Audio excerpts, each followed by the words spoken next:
We're in for a very, very exciting round of racing as we are back. It's World Online Racing's Legacy Division. It is myself, Jota, alongside PGSJ, head for what I think is going to be a fabulous event ahead of us in the midnight streets of Monaco. We're going to be in for a blinder absolutely around the track here tonight. Of course, it is that tight-knit circuit, 2 miles, 19 turns around here with the only one DRS zone down that main straight going into Zandvoort. No heroics in there, please, but be aware, of course, of the tight-knit racing that we're expecting out there tonight with all of these drivers out on the grid getting very excited indeed for Midnight Monaco. We've got a variety out there, James, now as we now lead over and have a very quick look at what we've got on the grid tonight. Those that have qualified sending out some of their best drivers, I think. Some of their best drivers indeed, and good evening to everyone tuning at home as well. We are back for Legacy Division. It is going to be absolutely fantastic. In terms of the grid, by the way, Ian and Tyne in for Parnell Racing. Then we've got Louis and Dirk in for Outplayed Racing.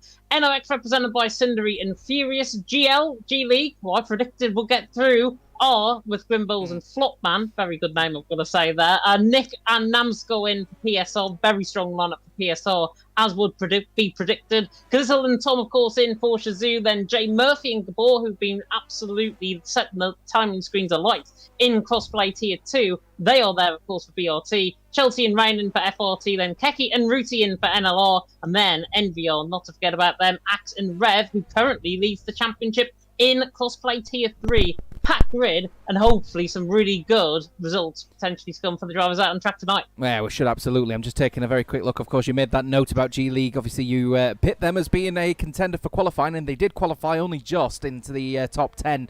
They will go, obviously, and this is the first time we're going to be seeing, of course, the likes of Outplayed Racing and PSR, because they automatically qualified, of course. It's worth making note, of course. You may notice the certain team is missing in this one as well, and the former team themselves that worked alongside the variety of drivers out there, Talent Factory, are gone.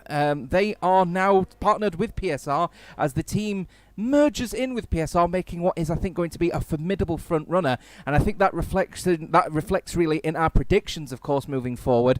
You may have seen this graphic earlier on over on the X platform, but both me and James saying that PSR are going to be the leading team. Luke, on the other hand, just purely to annoy PSR, say Outplayed are going to do it, but we have a mixed bag. We don't believe Outplayed Racing are going to get second. We think they're going to drop to third. I think BRT. You think Parnell? I think Parnell, and I think it's Parnell because we've got 2 transfer windows later on in the season, of course, in Legacy Division, and I think their stronger lineup is going to come later on in the season. Of course, they've got Ian and Tyne here tonight, who are 2 very capable drivers. Tyne, of course, formerly part of Juventus Racing. Ian been doing wonders, of course, for PCF3 in PSGL, so he transfers back over to PlayStation for this game cycle. They are very much ones to watch out for, I think, coming into tonight. Outplayed, I've gone for third, BRT in fourth. NLR coming at me already on X, by the way, in terms of my prediction for them. Down in 9th position, I've actually predicted them to be. Judging by whether I've been seeing them in NRC, in the Novus Racing Championship, they have been doing very well, and actually 4th, I believe, in the standings coming into that championship. So NLR may be the ones to watch out for a little bit later on, and I know I'm going to get absolutely angry comments coming through on the stream. Yeah, I put NLR as 7th in the end. Luke put him in as 8th, and then beyond that, we one thing we all are in agreement, though, is FRT. We think the lowly places of 9th and 10th, respectively. I think one of the FRT drivers, actually, was excited to hear that we didn't put them all in 10th. I put them in 9th place overall, but I stuck up towards the top. I believe Shazoo, up in 6th. I think they were... I think they themselves will think that they count their stars that they got lucky, qualifying, of course, because they didn't qualify initially and they only got through on the pretense of finishing 11th place.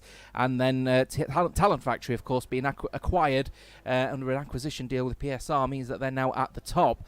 And actually qualify through in the 11th place position in the end. But of course, plenty of drivers out there on the field at the moment. Maybe wondering why we've not cut to the footage yet. They're all on intermediate tyres at the moment, weirdly enough. I'm not sure it's raining on my screen, but to say the least, I think they're just trying to get a little bit of precursor out there in the midnight streets of Monaco.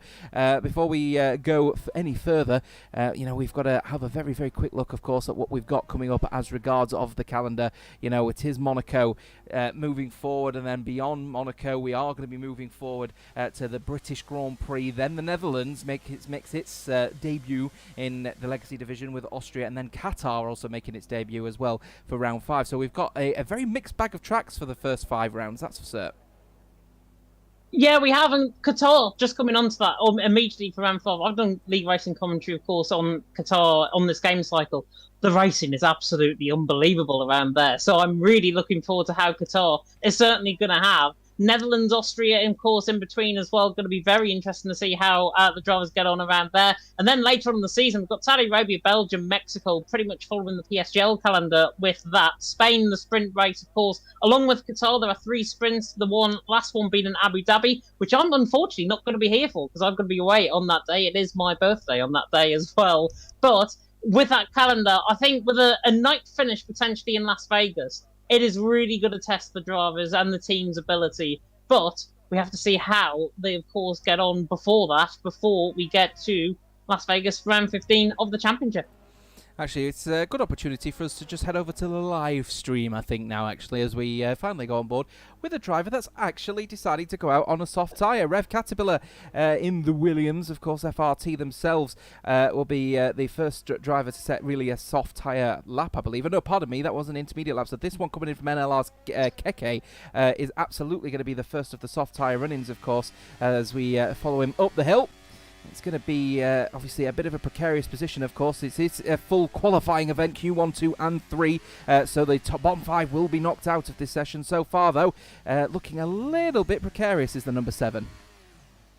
Yeah, definitely. So he's on an outlap currently, is Rev Caterpillar in the Williams. And honestly, I think he's going to be looking to try and set the timing screen to light. Of course, they've got rid of the chicane in real life, so this is not actually an accurate model, really, of the circuit. But he has been doing fantastic jobs, I've got to say. Keke, by the way, is also on a lap. At this stage, the AlphaTauri's actually come down into all the Novella chicane as I ride on board with him in the NLR man. Of course, an F1 Esports driver as well, so he'll be looking to try and use that experience as he nearly uses that experience to hit the wall, coming through the middle sector there. Now through the Piscine section. Oh. Yeah, just hitting Very into the close walls indeed. there, wasn't he? Sorry to interrupt. Yeah, I'm just screaming out loud as using that experience as he does actually hit the wall, going through into the final corner. Anthony Nogueson coming across the line. First person to set a lap time, 1:08.796, and leaving it very late before crashing into the back of people leaving the pit lane. Very surprising stuff on that one, as all the drivers now getting themselves out there on that soft tyre now. NLR Keke, though, the first person to set a lap on the soft tyres, a little bit off the pace, you'd have to say here. It was Ruti Gullit as well, of the other NLR driver, the number 69 AlphaTauri, goes into the swimming pool session maybe a little bit less drama-filled, shall we say, as he heads into Las Vegas and then into the final corner at the top of the hill, and then plants his right foot down into the accelerator pedals. He comes across the line, and more people leaving the pit lane, but second fastest by 0.3 of a second. Yeah, and a bit of a puzzled look from me, actually, in my reaction there, because I thought Ruti would have been actually quicker than Keke, but Rev Caterpillar on the run to the line, 109.9. Thing just comes to show these are very early laps here in Q1. Of course, it's a full qualifying format, so it is Q1, Q2, and Q3. It means we're going to see 5 drivers knocked out. Potentially, we could see FRT being knocked out early on in the session. They've got Rain and Chelsea, though, the same lineup as they actually produced in terms of the qualifiers, so they are looking and being very confident in terms of keeping the same lineup for the first round of the championship. I believe we have one other pairing, which I believe is Kazizel and Tom, if I'm not mistaken, for Shazoo, who were their qualifying lineup. I think it was Macho, in fact, in terms of qualifiers. Tom replacing him. Kazizel, of course, was alongside, and Shazoo didn't actually qualify. In the end, they were P8, and because of that Talon Factory PSL merger, in the end, brought them into that prize position, that 10th spot in Legacy Division 1 to Team Shazoo, and I'm all for it because I think, honestly, they absolutely deserve their chance, given how they have competed in the past 2 seasons so far. Rev Caterpillar, though, down in 4th position right now, and Baz there saying in the chat, Parnell as well, James, get facts right. Okay, I will. I've got a 40-page spreadsheet with all my facts on. I will get them right. Well, that 40-page sheet is coming very handy tonight. I'm trying to just keep on top of all the information myself here as we go on board with, I think it's Parnell Racing's Ian now as he heads into the chicane. Now, got to keep it nice and tidy if he can, as Outplayed Racing's Louis setting the immediate precedent with that 108.655. The Red Bull in front, though, is looking to try and improve. He is fastest in the second sector, though, versus Outplayed Racing's Louis in that Ferrari, as he then heads into Las Vegas and then into that final corner at the top of the hill once again. He might have a little bit of a toe as well, actually, for one of the McLarens. I believe it's the Paradox Sim Racing's Nick coming across the line for third, as Ian, though, goes third fastest with a 1:09.0. This is the kind of thing that we kind of saw, though, from PSR. If you remember last season, they initially couldn't really get themselves out the blocks and, show their pace dominance from the start. And Nick is actually losing a little bit of time, significant loss of time of over 6/10 to Outplayed Racing's Louis. We've had Keke come across the line with that 1:08.796 to go second fastest, then beaten immediately by, would you believe, G League's Flopman, who goes second fastest with a 1:08.7. Well, Flopman is certainly not flopping so far. He's there in second position ahead of Keke, 1:08.755. And he's only, 600th of a second off Louis Valentin, who's a two-time F1 Esports Challengers man. And if that's not giving you confidence, I don't know what will. Namsko, by the way, you were on about PSR there. He's actually invalidated out of the first sector, so he's going to be coming back in the pit lane. He's down in 19th position right now. He's just preparing up for another lap now, coming through Anthony Noj at the final corner. But Namsko there right down the bottom end. Tom right down at the bottom end as well. He loves Monaco, not so much because he's nearly hit the wall coming through Sandevot at turn number 1. But Namsko riding ball with his lap. He's coming up the hill in towards Master. I've got to say, nighttime conditions. People might hate it in terms of Monaco, but it looks absolutely sexy as Namsko comes through the right-hander of Macedon Casino Square on the run down in towards Mirabeau. And an 18.3 in the first sector, pretty much mastering the first sector through there from Namsko. How will he get on the rest of this lap with the rest of this lap, though? Yeah, that's the precarious question. As you were just on that lap, actually negotiating Namsko, I just wanted to very quickly take a look at what Tian was doing, and I must admit, a little bit of a loose rear end, to say the least, for Tian, actually, going through into the swimming pool chicane. He absolutely blitzed that corner. I don't know how he kept it within track limits, actually, but he keeps on it, but unfortunately 1:10 for the Parnell Racing driver. Then here comes Namsko. Then of course this is the PSR driver himself, looking to try and improve, and invalidates though at the swimming pool chicane. He was looking relatively okay, but we're not going to see what that lap was in the end, because he dived straight into the pits, and that is his lap over and done with. As we just quickly hop over to Shizu in the Alfa Romeo. Tom going 14th fastest with a 1:09.763. Only two drivers yet to set a lap time at the moment. It's his teammate Kazizel, and then Namsko, who's on 2 laps in a row with invalidations. Yeah, definitely so. Tom certainly looks in a little bit of trouble so far. I mean, there's 5 minutes to go. There's still plenty of time to try and get lap times in. But as Brian's pointed out, it's so narrow, these walls. They're so close to hitting the walls. I totally agree. It is Monaco. It is a street circuit, and it's the shortest street circuit on the F1 calendar as well. At only 3.3 kilometers, I think, in length, 2 miles. Formula E, of course, famously ran around here in the past as well. But Tom there down in 14th position. He looks a bit in trouble. 1:09.7. I would not be surprised if he tries to go and put on a fresh set of softs and then go for another run. He's very capable. He's proven himself with a 1:08 around here before last season in FRL, and he actually went on to win and get disqualified from that race. Don't ask me why he got disqualified from that race, but Tom certainly knows Monaco very well indeed. But he's there in 14th position, and he's under pressure as Rev Caterpillar is just starting lap, and he's actually 2 tenths up on Tom through the first sector.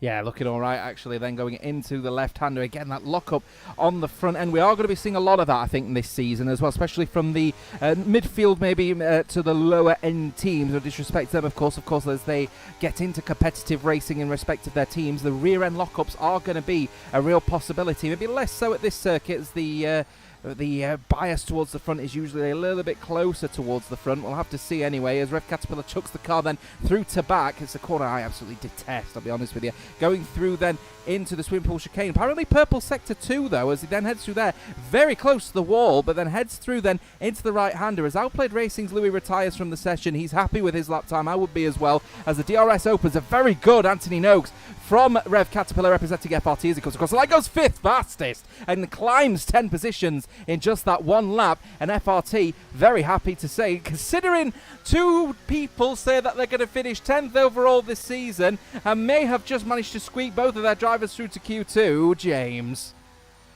I think so. I mean, Caterpillar certainly, I think, is more comfortable. He can come in, relax, put his feet up in Q1, because I think he's certainly through now in Q1. Axter is a little bit in trouble, I think. 109.5. He's got a 2/10 gap to Dirk and Tom, who are currently in. But you've got Gabor, you've got Tyne, you've got Chelsea, you've got Kazizel and Namsko who haven't set lap times as well. If Kazizel and Namsko set a lap and they're consistently in the 109s, which I think they will be, they're going to push Axe, Dirk and Tom further down. They're all on outlaps now, so we'll get to see what the drivers are going to be setting very soon. Gabor is a one also in trouble, 109.9 currently, but he is 2.5 tenths up in purple sector 1 as he actually hits the wall coming to the Grand Hotel hairpin just on the entrance into the corner, hits the wall on the left-hand side, just overtakes the car, just losing a bit of time, but through to back. Very nicely done indeed, and through Portier, of course, very nicely done indeed, famously where Verline and Button made that collision in, I think it was 2015, if I'm not mistaken, as Gabor now comes through the right-hander of the Novell chicane and is looking very, very good, I've got to say, on this lap. This looks pretty much an assurance for Q2, as he's a 51 flat and 8 tenths up in the middle sector. Great lap. No, it's a great lap coming in here. This is what we've been waiting for BRT. More retirements coming in now, as it looks like one of the PSR drivers may slightly get in the way. He's actually going to give a tow, though, to the BRT driver. It's the last thing PSR really need here, because especially with Namsko down the order, Gabba goes 5th fastest. This is more what we expect from the Bunga Racing team. I pitched them as the second team in the standings by the end of the season, the overall runners-up, and Gabba showing the pace that they need here, as we've got more people on outlaps here at the moment. NRX's Cindery in the Mercedes, looking to try and improve if he can as well. Had a little bit of a flaky moment going through the swimming pool into Anthony Noakes, though, as then with that DRS open, that Mercedes will come across the line. Will he at least beat his teammates as he comes across now? No, they match and do a 109.076 and do exactly what BRT did in qualifying, as NRX show the consistency that they've been dying for throughout last season. They've now got it. What have we got coming up with that team? Yeah, I've been NRX so far, 9th and 10th position. Furious is 1900 down through the first sector, just for a bit of comparison. And he's just gone deep into the Grand Hotel hairpin as well. But yeah, matching each other's times. BRT did that. They top qualifying, of course. And they look to try and really bring that assurance here with Gabor currently in 5th position.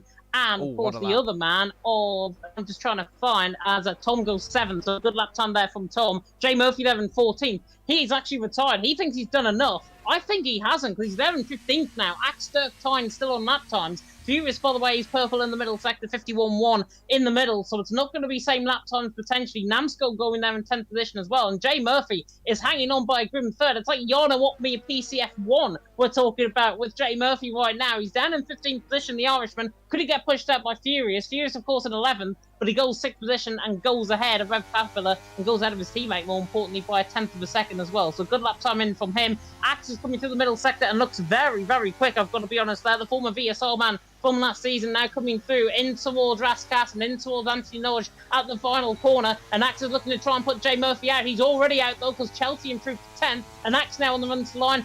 Knows he hasn't done enough because he goes 16th. So Axe is currently out. Tyne out as well. Kazizel with that qualifying ban, remember, is also out. And Dirk has got a mountain to climb if he wants to get OP with both of their drivers in Q2.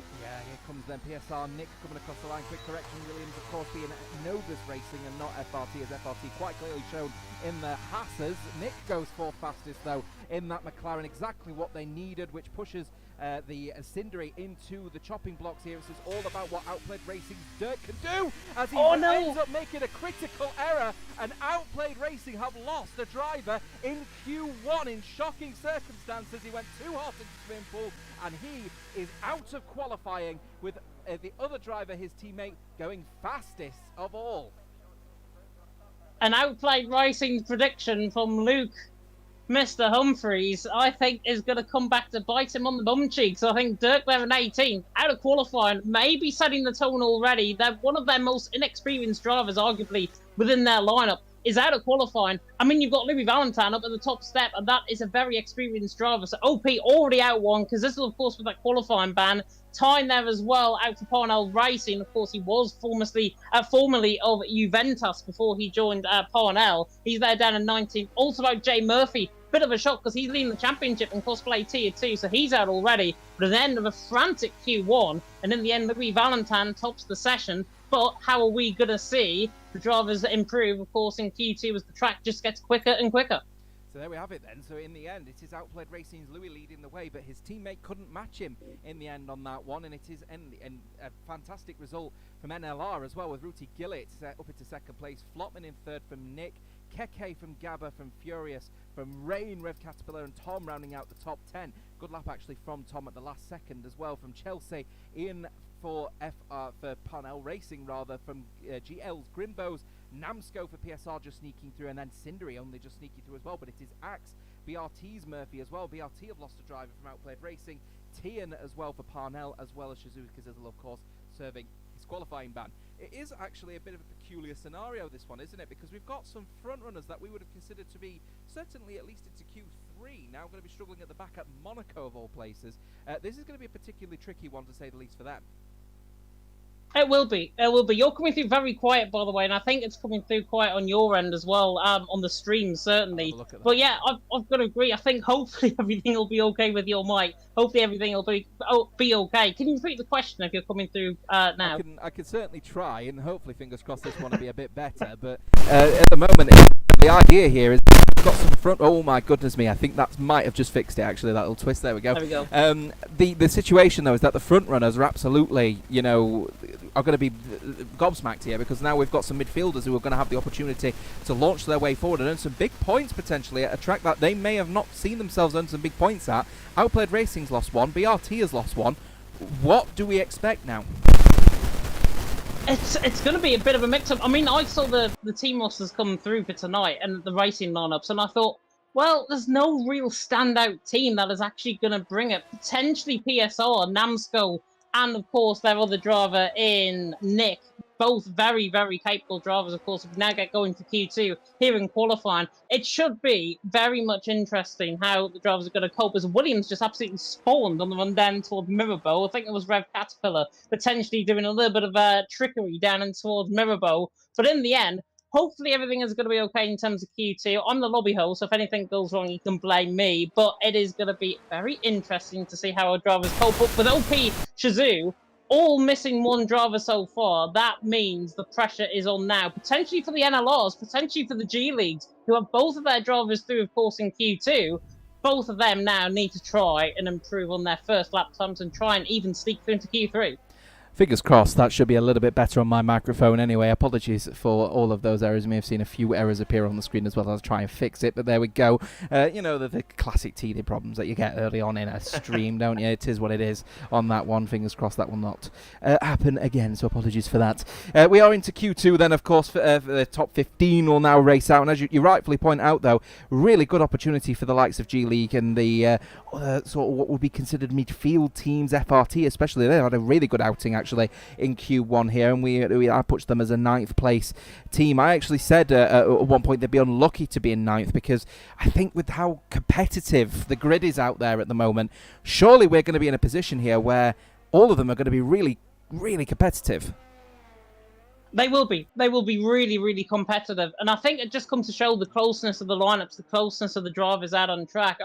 I got sent the Novus Racing standings a little bit beforehand the stream, and they were very close. That OP and PSO, I think they're separated by 1 point in that. So that just comes to show how close these teams really are in terms of the action. Tom, by the way, hit the wall coming out of Santa Bota at turn number 1. I'm just on board with his lap. He's the first one currently on a run right now for Team Shizou, and he's nowhere near in this first sector. He must be on a set of used tyres, because that's a 52.3 in the middle sector. Compared to where we've seen drivers going nearly a second quicker than that in Q1, must mean Tom is on a set of used tyres, and he must be going very slow on this lap. Certainly, as he comes through, Anthony Knowledge just has a bit of oversteer coming through that corner, so now comes on the run toward the line, and it's a 1:10.7, but that is nowhere near what we expect. Rev Caterpillar, however, comes in the 1:10.3. That's a bit more like it. And Rain, you can tell he's on a fresh set, because that's a 1:09.1. Lightning quick time from Rain, and may he hope that the rain does not fall. Oh, 1:08.548 though from Outplayed Racing's Louis, again showing the pace. Is that number 88 Ferrari looking sharp? He is out there at the moment indeed. Keeping an eye out as well as NLL's Ruti Gillett goes second fastest, with PSR Nick only 6th fastest for the PSR team again, with Namsco just tucking in behind, but 8/10 of a second separating him from then. And as Chelsea's now going to come across the line on an invalid lap time, so he'll have another go on that one. So it'll be Cindry next to set a lap here as he comes across the line right now in that Mercedes and goes 7th fastest overall. So it's a little bit of a mixed bag. It's going to make for a very interesting race if Q3's got anything to go by with this. Yeah, definitely so. Cindry down in 7th position ahead of Gabble, 4/10 of a second. I think that is the split up between who's been running on the fresh set and who's been on the used set. So you expect your Namskulls, your Kekis, your Toms to try and improve a little bit early on. Flopman, of course, there, qualified P2 in Q1. He's just started on his run in the French outfit, of course, for the Alpine team and for G League as well. As comes down into the first sector. 18.233 through the first sector is not too bad, but Flopman hoping to try and really build on what was a fantastic Q1. I think they're leaving their best drivers potentially to come here for Q2. But Flopman now in towards the tunnel, now down into the Nivelle chicane is looking very strong, I've got to say, on this lap. Of course, it is Q2, Q3 to come straight after this as well. It is Louis Valentine out on top, Ruti second, Ian in third, and Flopman's not going to be improving because he's absolutely butchered the Nivelle chicane. And to be honest, I'd probably do that, and I'd probably get disqualified from this race if I was out on track. FRT's Chelsea just going into the pit lane now, and after that invalid lap,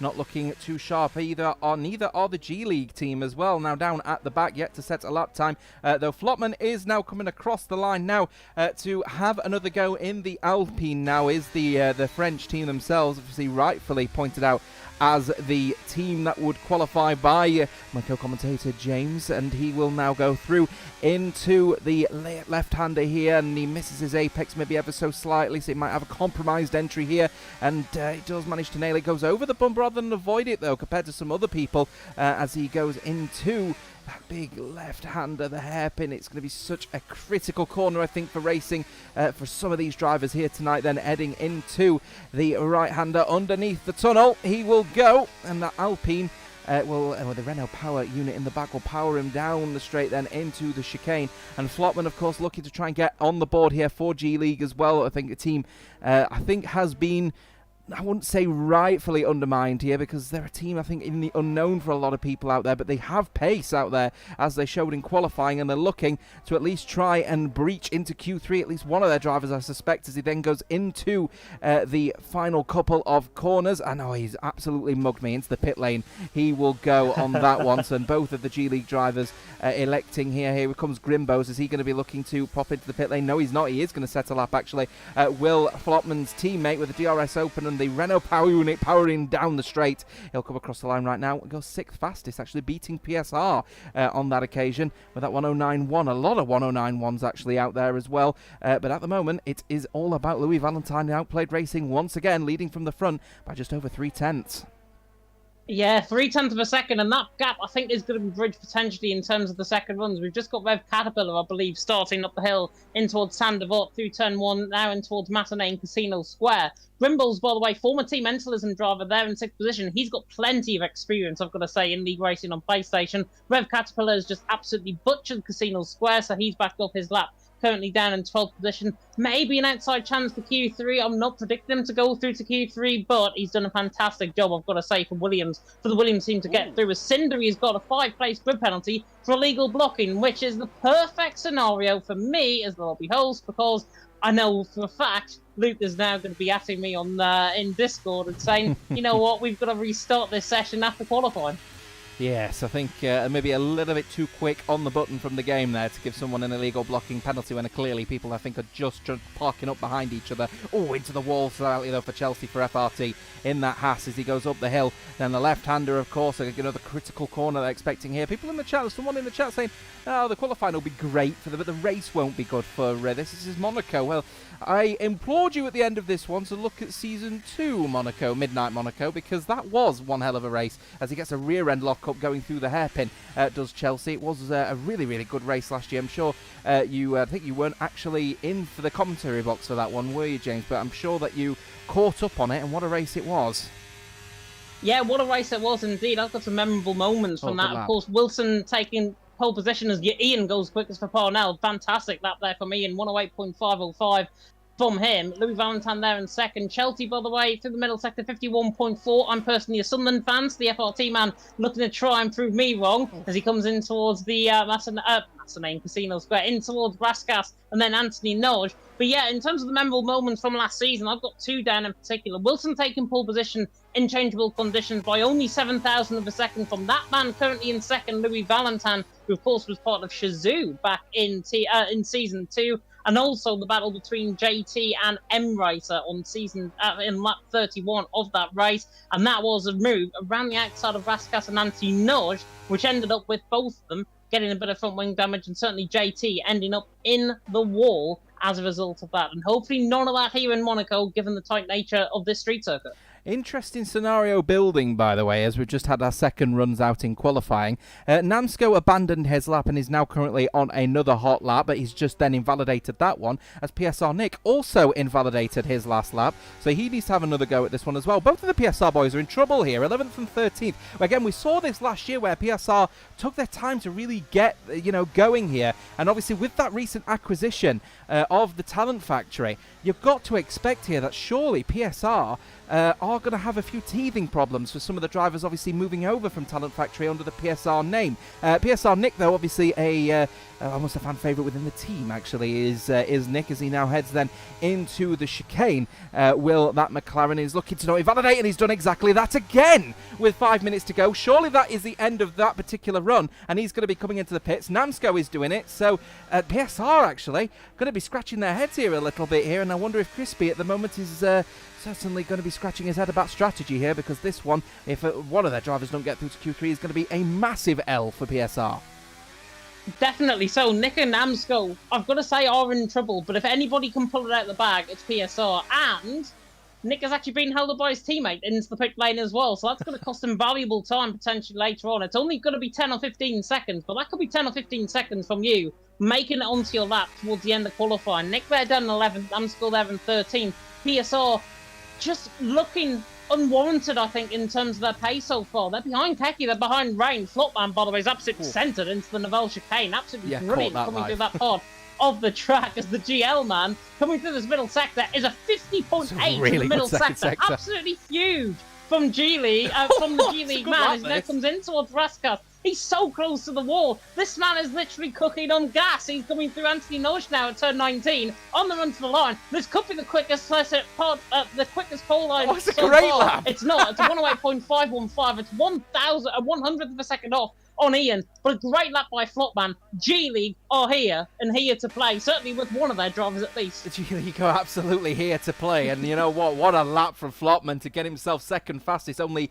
100th of a second slower than the Parnell's Racing Ian. And of course, Louis Valentine is slower than G-League's Flopman at the moment as it stands, which is a line I don't think a lot of people would have thought. G-League are really showing some muscle here, and I'm looking forward to seeing what they've got coming up this season. And I'm sorry I put them 10th here, because immediately out the blocks they're showing some serious pace here. Here comes Novus's Rev Caterpillar, by the way, 15th fastest at the moment with that 1:10.3. He's on an outlap at the moment, is that Williams. It's a critical time here because they've got one driver obviously knocked out from Novus in Q1. The other is on the brink of being knocked out by quite a long way as well, the only person in the 1-minute 10s. So a crucial lap coming in from Rev Caterpillar. That's probably why he's come out a little bit out of sync with everyone else here, but he's going to get held up in perhaps a bunch of traffic here. So I'm sure all of the racing strategists now are going to be just warning that there's a very fast Williams coming up from behind them here. I believe that is a McLaren, a PSR driver in front here as he goes through the right-hander. Look at that, expertly missed there from the McLaren as he then goes into the chicane, and it's going to be a pretty important hairpin now here coming from that Williams. And again, people are aware. Fantastic work from everyone around them to try and avoid there being any impediment from anyone here. Slight graze up on the wall though into the Portier corner, and then underneath the tunnel Ian retires from the session, and no surprise, he is happy with that one as then he goes into the chicane now, does Rev Caterpillar, and he's going to try and keep it steady if he can, and he's looking like he's actually going a little bit slow, and he's abandoned that lap. That surprises me. Yeah, I thought he made a mistake, I think, coming out of Tabac or Portier, one of the corners at the top end just before the tunnel. And I thought he made a mistake there. He was a 10th up. He's just letting the Mercedes through there. on his run, Oh, as Nick another now one. gets a 5-place grid penalty for illegal blocking. Don't worry, we are going to be restarting at the end of Q3. We'll see what happens, of course, in Q3, and then we'll take it from there, and I will get the lobby reset up. Namskull, by the way, for PSR. PSR are now beginning to cook. Namskull's 2/10 up in the middle sector, but he's got a mountain to climb if he wants to try and get into Q3 here. Middle sector, 51 flat, more like it, but he has got a bit of traffic ahead of him. There's a Haas and a Mercedes coming to the final couple of corners. Louis Valentine has retired there in the pit lane as well, but Namskull now looking to try and prove everyone wrong, certainly try and prove me wrong in terms of potentially being out of Q2 here. Beautiful final corner on the run to line with Namskull. Surely going to get him in, and he is 5th position. 108.735, but look at how close it is, Jota. Cindery and Rain at the minute. Can't split them. 10th and 11th, both of them are on laps, and Cindery's up in the first sector by 1800. Yeah, and FRT Rain has just had an appalling first sector, and that is his lap surely over and done with on that one here. So yes, you're absolutely right to point out at the moment the drop zone, or the difference between the drop zone of you dropping out of Q2 and staying through to Q3 is actually 0 at the moment, which is astonishing to say the least. I know the consistency of these drivers and the closest of these drivers. Oh, there we are, Zindri just getting around, looks like one of the Alpines there here as he goes through into the final corner there, and we've got a crashed car, I believe. It's one of the Williams of Rev Caterpillar on a hot lap. He's now out of qualifying as Cindery comes across the line now and goes 6th fastest overall, 108.612. He'll be happy with that one. His teammate, on the other hand, will be just looking behind him here. Grimbo's looking to improve as well as Ruti Gillett goes 7th fastest. That's for Team NLR. And then Furious looking to try and improve if he can help it here. I'm not sure he's going to be improving here. He's quite a way off the pace here as he comes across the line right now. It's a 108.689. Oh, he's put it in the wall as well, surprisingly enough, and that is his qualifying over. He can't be improving on that one, but he's put debris all over the circuit here, and I don't imagine anyone is going to have any worry about that one because, of course, they're going to be finishing their lap times, but the last thing you want to see is people binning it. Anyway, either way, these drivers don't look like they're improving. Tom isn't improving. Cindery doesn't look like he's going to be making any improvements either, nor will Ruti Gillett, so I have a sneaking suspicion this will be it here. Grimbo's is invalidated, so he's not going to be improving, so one G-League driver is out as Flopman is through.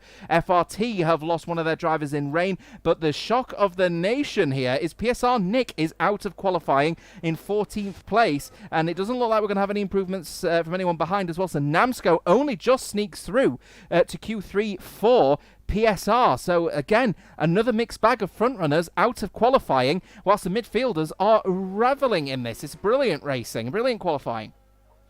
It's brilliant qualifying indeed. Nick, pretty much the shock, I think, out of Q2 there. So unfortunate. He had that 5-place grid penalty as well. Luckily that doesn't apply, because he would have been starting 19th if that did apply. So Nick, pretty much fortunate that we're going to get a restart. He leaves the session in absolute disgust, probably to get another setup potentially. That might be the worries that he's actually carrying with him. Grimbo's out of the session. I think that's a bit of a shock personally as well. He looked absolutely all over his first lap and in his middle runs, but on the final run, as you mentioned, he invalidated there in 11th position. What, a 10th of a second off the cutoff with Namskull. Namskull there scraping through by the skin of his teeth, and in the end quite comfortably by nearly a 10th of a second. But it is Ian out on top. Flopman in there in second, Louis Valentine there in third. Top 10, I've got to be honest, is not exactly the top 10 I was expecting, but NLR, both of their drivers through, Keki and Ruti, watch out for these two because they're going to cook in Q3. Who was it? Say you just said NLR are through, right? NLR are through. You know, NLR. The team that you're perhaps attacking a little bit online at the moment, shall we say? I've got your back, NLR. You're absolutely smashing it at the moment, to say the least, on that one there. So we do have our final top 10 that have actually gone through right now. Now there's all the graphics finally just appearing on the screen. You can see there that actually the top 5 was separated by less than a 10th of a second in the end, which is just astonishing. And of those top 5, all of them are in different teams, so that is going to make for a interesting race ahead of us. Cindery is 6th fastest. He's just over a 10th, to be fair. Excuse the 5-second penalty, that's getting removed almost certainly, with NLR's Ruti Gillett in 7th, Chelsea 8th, Furious 9th, and Namsco in 10th. And in the end, the drop zone was less than 2.5 tenths as Grimbos gets knocked out from Gabba, from Rain, and from Nick, of all surprising natures, and then of course Rev Caterpillar crashing out as he went through to back. So in the end, there is our top 10, and it is a well mixed bag of, let's be honest, what we would have considered midfielders in the end. Yeah, definitely. So an interesting stat, by the way, just coming through on the chat. Jamie Johnston saying, fun fact, PSR scored 0 points in Monaco last season and still won. Not worried. I like the optimism there, I've got to be honest, from the PSR team. But yeah, Nick out of qualifying. They're down in 14th position. Cindery, I think, is going to be featuring in Q3, if I'm not mistaken. I'm just looking over. Yes, he is. So Cindery does actually feature in Q3. So I don't think, actually, we're going to need a restart. Potentially for Nick, we will. But I don't think we will, certainly for Cindery, because he's there in Q3. But it's going to be now very interesting. These are now game laps, potentially. This is like the Super Bowl. You're in the fourth end, and you're pretty much going for the touchdown to win you the Super Bowl. This is now what the drivers have got to treat this like. Here in Q3, the drivers now just begin to filter out on, I would assume, first, a sort of used compound of tyre rather than going on a fresh set. Super Bowl? This is Formula One, bro. I'm loving this as well. There's a Super Bowl. As much as I love the Super Bowl, obviously no disrespect to those who love the American football. But these guys are driving around at the moment with a real intent, and especially this man here, Louis Valentine. I mean, he has got a blisteringly quick car underneath him, but he's obviously a very quick driver in himself as well. You know, Louis obviously got this precedent here because he's immediately setting the fast laps, and he's not really going out in. He didn't really go out in Q1 or Q2, to be fair. So I'm wondering how much pace has that Ferrari still got for outplayed racing going into Q3. So I think we're expecting surely him going to be doing a lap with around about a minute to go just to avoid potentially missing out here. So we'll have to see. But he is going to be the first driver to set a lap in this Q3 here. So he wants to set the precedent immediately. That's for certain. Yeah, definitely. So Louis Valentine there in 9th position currently, obviously hasn't gone into his lap time just yet. He's a bit of a weird driver, though, I've got to be honest. I use this in the best possible terms towards him, but sometimes he can be inconsistent for himself rather than for his team, and I think that might just hold him back potentially in Q3. He set blistering times in Q1 and Q2, but let's just get the facts straight. PSR were pretty much nowhere in Q1 and Q2 last season, and in the end, they took the session in Q3 as Louis Valentine goes for Tokyo Drift coming through Sander Box at turn number 1. My word, Max Verstappen will be proud of that one as he now comes up the hill in towards turn number 3 and then in towards Casino Square at turn number 4. We'll see what his first sector split is like. Louis Valentine in the first sector, 18.291 in the first sector. So on a fresh set, it seems like. So the OP man in towards the Grand Hotel hairpin, but absolutely flying through the first sector. Now in towards Portier, now at the right-hander, coming through in towards the tunnel section. But Louis Valentine already on tenderhook, certainly, in terms of that. And Jav there saying in the chat, NLR team manager and FBR team manager, Chelsea will be proud being in the top 10 again, and that's the only chance I think they will get of being in the top 10. Invalidation at the chicane then for Louis Valentine, and one has a sneaking suspicion they are not new soft tyres, certainly got to be used because he had no mechanical grip whatsoever. Parnell's Ian also invalidating his lap as well, so the front three are not going to be setting initial lap times here. Jesus Tom is on an out lap at the moment, so he's going to be letting the Haas driver of FRT Chelsea through, who's also on an out lap at the moment. So we're looking around here to see who's going to be setting a lap, and I have a feeling it's going to be this man here. That's G League's Flopman, who's going to be setting the first lap on the board into the wall at Tabac, though. He is really pushing 51-1 in that second sector into the third sector, really pushing that Alpine to its absolute limits and checking if the suspension could withhold or maybe tap of that nature going through Tabac. He's going to get a little toe from a driver just starting a lap then. I believe that's Jesus Tom as he comes across the line now, and G League will be hoping that will be the end of qualifying as they try to get their first pole position at the season at their somewhat home race. The Flopman setting a 1:09.2 though, and a little bit down the order on the lap times that perhaps we're going to be expecting later on in this race here. FRT's Chelsea 18.1 in the first sector, fastest first sector of anyone so far. Rear lockup carrying him though through the hairpin. Yeah, definitely. So Louis Valentine's looking pretty quick as well. He's coming into the middle sector split now, and he's at 50.9 in the middle sector, so looking huge now for the OP man. Certainly going to go quicker than Flopman. Hits the wall actually on the right-hand side, like Max Verstappen did in real life in qualifying, as Louis Valentine just about gets away with that, but he didn't because he's back into the pit lane, so that's unfortunate for him. Back on board with Chelsea. He's coming out through the middle sector, through the left-hander to 50.996, so slightly down on what Louis was setting, but he is up on Flopman in that middle sector by nearly 2.5 tenths. So he's looking very good. Chelsea, the FRT man, the sole FRT man into Q3. Nearly hits the wall in towards Anthony Norge at turn 19. On the run toward the line, though, with Chelsea, as I get absolutely blinded to the line. It's a 109 flat from Chelsea. Goes 2/10 quicker, and Tom doesn't go quicker than Chelsea either. So Chelsea currently out on top. Take a photo, it'll last longer. Here comes Cindery as he comes across the line now, wanting to get to the 108, see if he can, and he certainly does. 108.8 for the NRX team, looking to try and grab a pole position if they can help it. Opportunity knocks there as NLR's Ruti Gullit comes across the line with a 108.649 as his teammate hits the wall. Keke into the wall again for the number 7 Alpha Towery as he then heads through the right-hander of the right-hander then at Anthony Nogues as he comes across the line right now with a DRS open as NLR are hoping to try and get to 1-2. At the moment is a 1-3, 108.902. I think there was certainly at least a couple of tenths in that lap if it weren't for the hit on the wall going through the swimming pool chicane. Namsco coming across the line, the sole PSR driver as he looks to try and get somewhere towards the front. He doesn't. He's slowest of those who've set a lap time so far. 109.4 for Namsco at the moment. Not the best showing at the moment for the PSR team, who might be in a real spot of bother come the end of this race. Is Ian will come across the line to start his lap for Parnell Racing. Into the wall. No, very, very well taken actually from the Red Bull driver as we just keep an eye on Furious through the right-hander. He's looking to try and set a lap time at the moment himself, looking to try and be somewhere near his teammate Cindery at the moment with just a little bit over 6 minutes to go in Q3. Liam there saying in the chat as well, isn't Flopman on a pad? I believe he is. I believe Flopman is indeed on a pad, and he's doing a fantastic job there in 6th position if he is. I think he quoted on Twitter, I was reading a little bit earlier on, and he wants to become the fastest pad driver out there. OP Mubarak is going to have something to say about that, certainly on PlayStation as a result. But Flopman there in 6th position, looking very, very strong so far. He's there on his outlap currently. Ian there, though, on his lap for Parnell Racing. 18 flat in the first sector. See what the Parnell man can do. 50.7. Huge in the middle sector from the Parnell man as he now comes through in toward the left-hander of the piscine section, in towards now Raskas, and this is looking absolutely on the tether hooks of the absolute of this Red Bull right now as he now comes through. Anthony Norge on the run toward the line with Ian. Surely going to go quicker than Ruti, and he does. 108.5 flat. Brilliant lap time from Ian.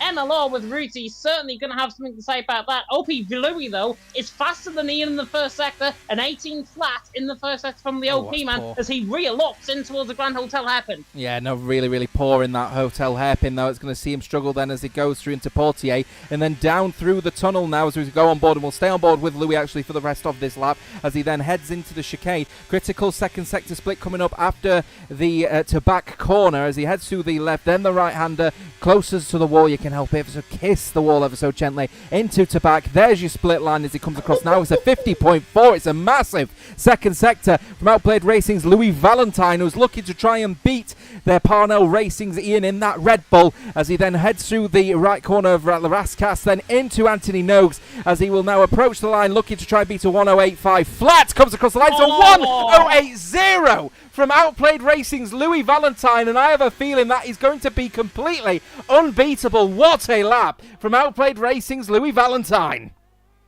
And that is what you that is how you make a statement. You do not criticise this man. I will take back the comment that I said early on in Q2, or earlier on in Q3 even, by saying he might not be consistent enough. That is consistency. That is on the real tether hooks, on the lever of that Ferrari. Fantastic lap time from Louis Valentine, out on top. That's unbeatable. Everyone may as well just pack up and go home. Yeah, you know what? The chat is absolutely blowing up at the moment as well. We've got Luke in the chat just expletive of the Lord himself.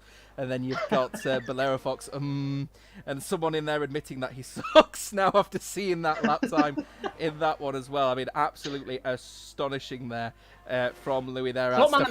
Stefano as well, actually, on a in the chat as well, saying that he loves him, and that's how sweet is that on round one of this World Online Racing's Legacy Division. We're in qualifying here at midnight Monaco for this fantastic opener, which is turning out to be an astonishing qualifying there, to say the least here. Flopman, you did point out, is on a lap, and he is on a lap at the moment. His first sector was relatively okay. We'll see what his second sector was. I believe, if I'm right in saying, based on the race director notes that I've got on the right-hand side of my screen at the moment, suggests that the second sector was where he was losing out to Louis Valentine. So we'll see where it is, and I think that might be where it is, actually. Tabak, he's not comfortable through there, and 1.2 seconds down in this particular lap here, so I have a feeling he's going to abandon it on this particular occasion. GL's Flopman, and he does come into the pit lane. He has got a little bit of a buffer between him and Ian, but do not ever discredit the Parnell Racing team, because they are an organised team of highest proportions, as the number 3 Red Bull that we hope to see again sometime soon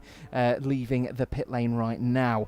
We're just seeing a bunch of other people all on outlaps at the moment as well. At the forefront, of course, is NLR's Ruti Gullit at the front, as well as his teammate Keke, so they're hoping to set a lap time one after the other are the NLR team. Then as he comes across the line right now, Ruti Gullit to start a lap, and this will be one of his, probably the final run he's going to have on this particular go here. He actually goes for a little bit of a late breaker into one, and it actually hits the wall late on that occasion here. Looks like he might have just been not concentrating ever so slightly in the left-hander. Very well taken though, going through the right-hander then. Is he going to avoid the bump? He does ever so slightly, and actually does look like a bit of an abandoned lap coming in here, as he is 0.2 of a second down. He has abandoned his lap here, so he's just going to let Keke do the job, who is 36 thousandths of a second up in the first sector, but that big tank slapper and then rear lockup probably ends his run on that one as well, but they have got time to have another go.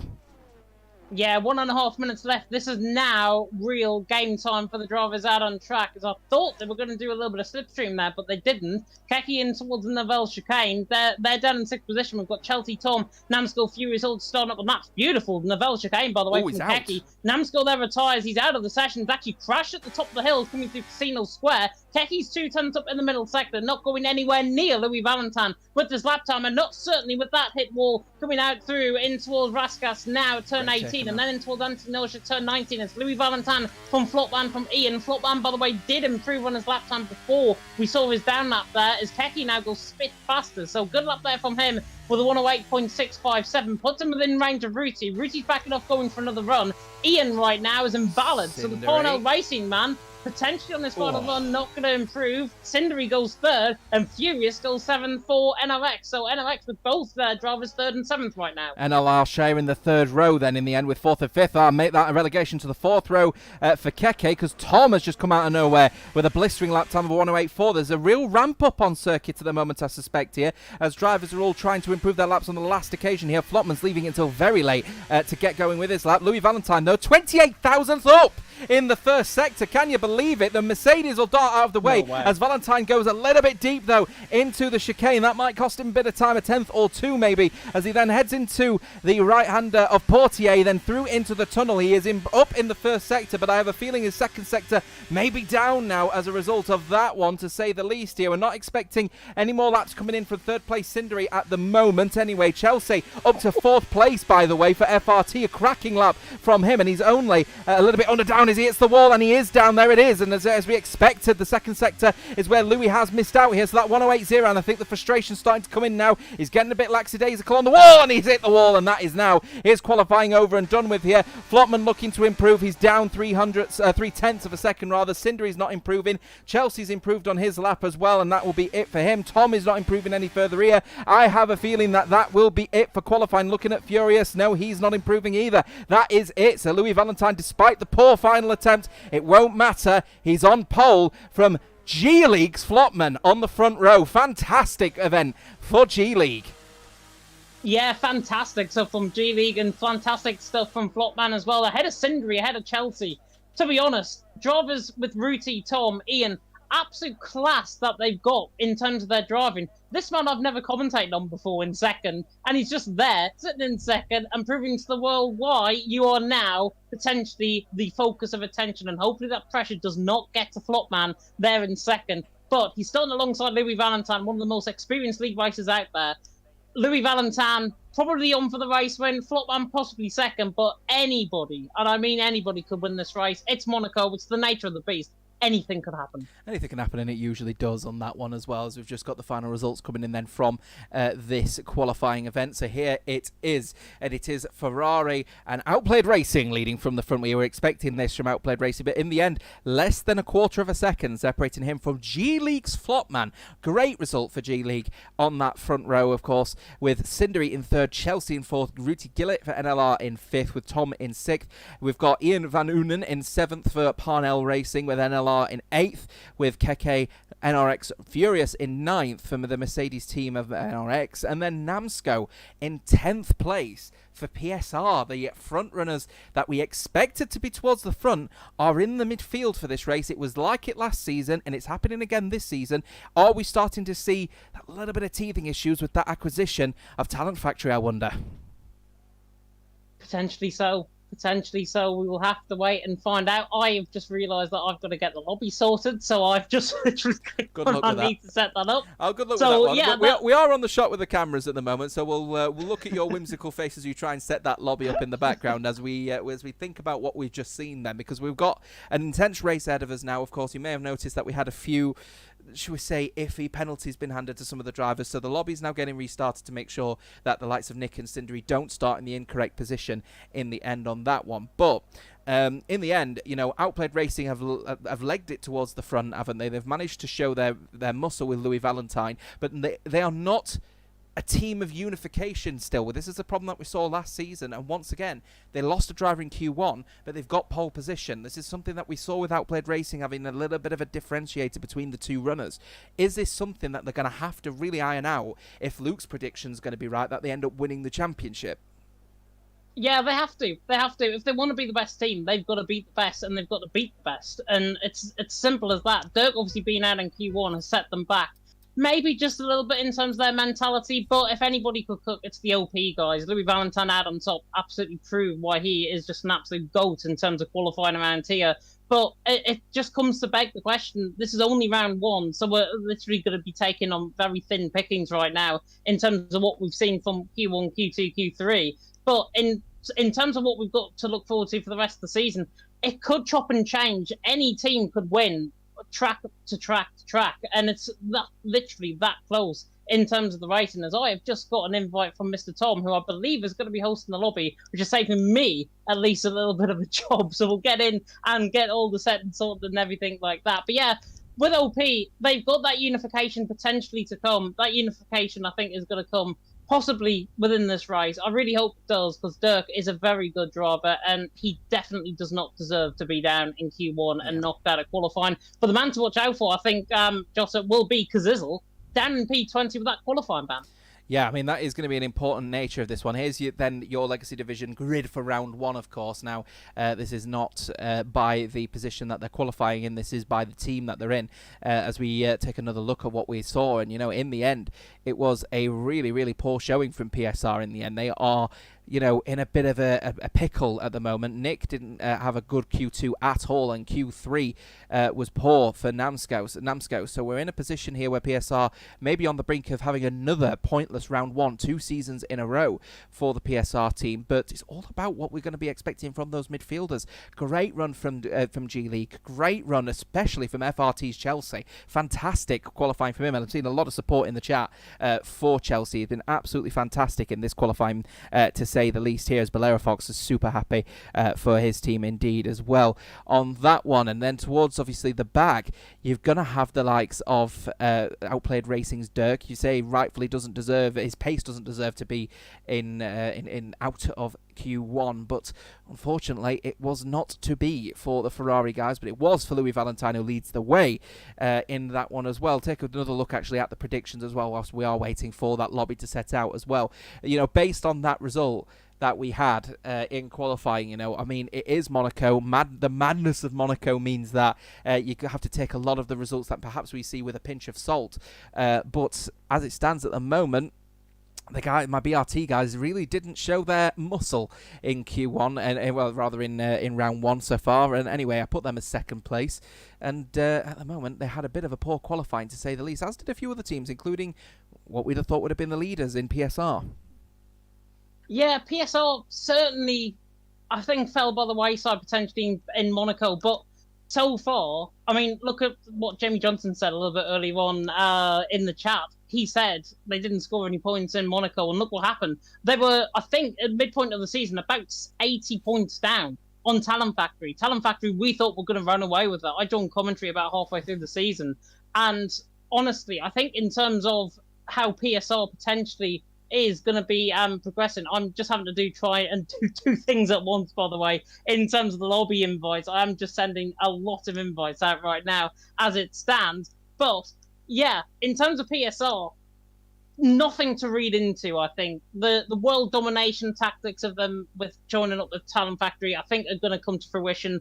I'm still very confident that they're going to end up P1, but we are going to get, hopefully, everyone in very soon indeed in terms of the lobby, which is the most important thing right now.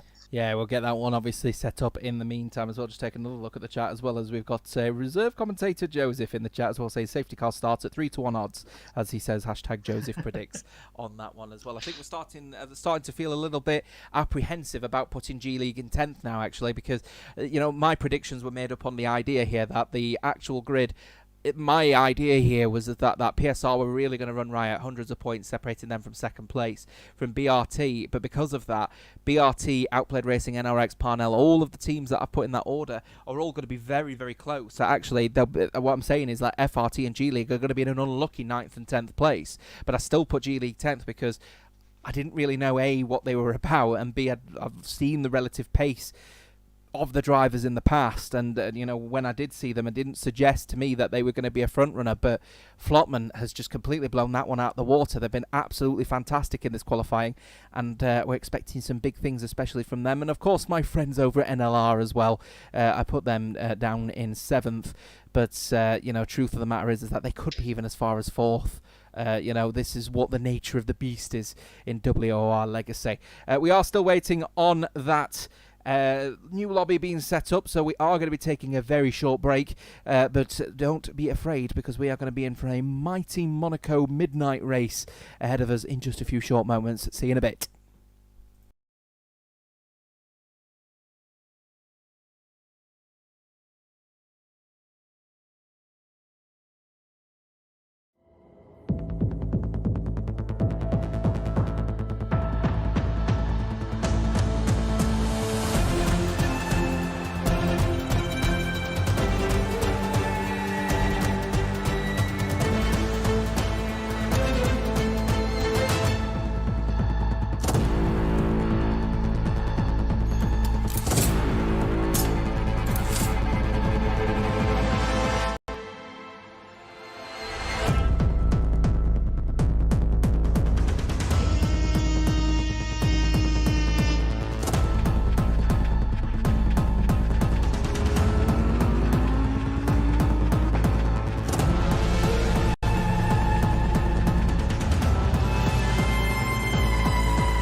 Hey there folks, if you're wondering where we're at, we are currently just waiting for that lobby to be finalised and we can then get on with some racing. We'll be back in just a few seconds time for this Madness Monaco Midnight Race.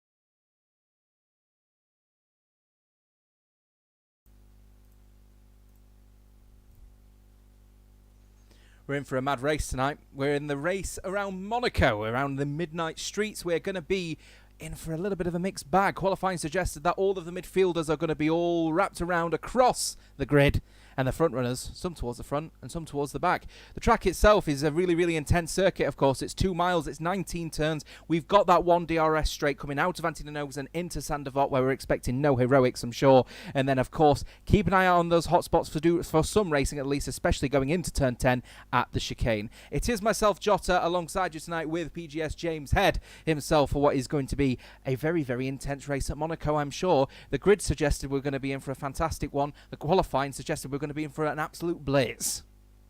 Yeah, it's going to be so intense, I think, in terms of the qualifying. Hopefully the drivers behave themselves. Hopefully the driving settings are very good to set the Legacy Division season alight. And to remind everyone, of course, of the grid coming into tonight, you might have watched qualifying. If you haven't, if you just came in from home and you just tuned into Legacy Division right now, here is the grid. Ian and Tyne in for Parnell Racing in the Red Bull. It's Louis and Dirk in the Ferrari for Outplayed Racing. Cindery and Furious in the Mercedes for NRX. Then Grimbos and Flopman in the Alpine for GL, G-League. Nick and Namsko in the McLaren for PSR. Kazizel and Tom in the Alfa Romeo for Shazoo.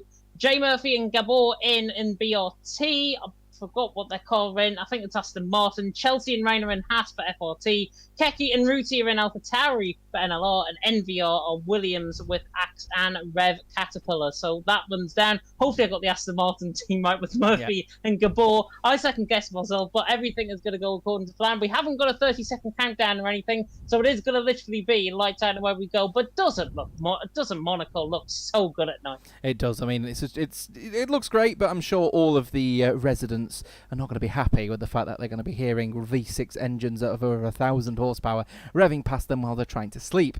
Either way, it is at the moment the front runners are the Outplayed Racing team in the Ferrari, more specifically Outplayed Racing's Louis Valentine. Absolutely flying high was the Frenchman, and securing himself that pole position from, would you believe, G-League's Flopman from Cindery from Chelsea, Ruti Gillett, then Tom. Then the first of the Parnell Racing drivers of Ian. He's unlucky to be in 7th, actually, because he's been really, really good in qualifying from NLR's Keke from Furious, then Namsko, the first of the PSR boys, looking to obviously reclaim their title. Grimbos is in 11th from Gabba from Rain. Then it's PSR Nick in 14th place with Rev Caterpillar, Axe, BRT's Murphy. Outplayed Racing's Dirk as the other Outplayed Racing driver down in 18th place. And then Tian, the other driver at Parnell Racing, down in 19th. And then Kazizel, the 20th place man racing in the Alfa Romeo. Of course, he is a driver for Shazoo who missed out on qualifying. He had a qualifying ban to serve.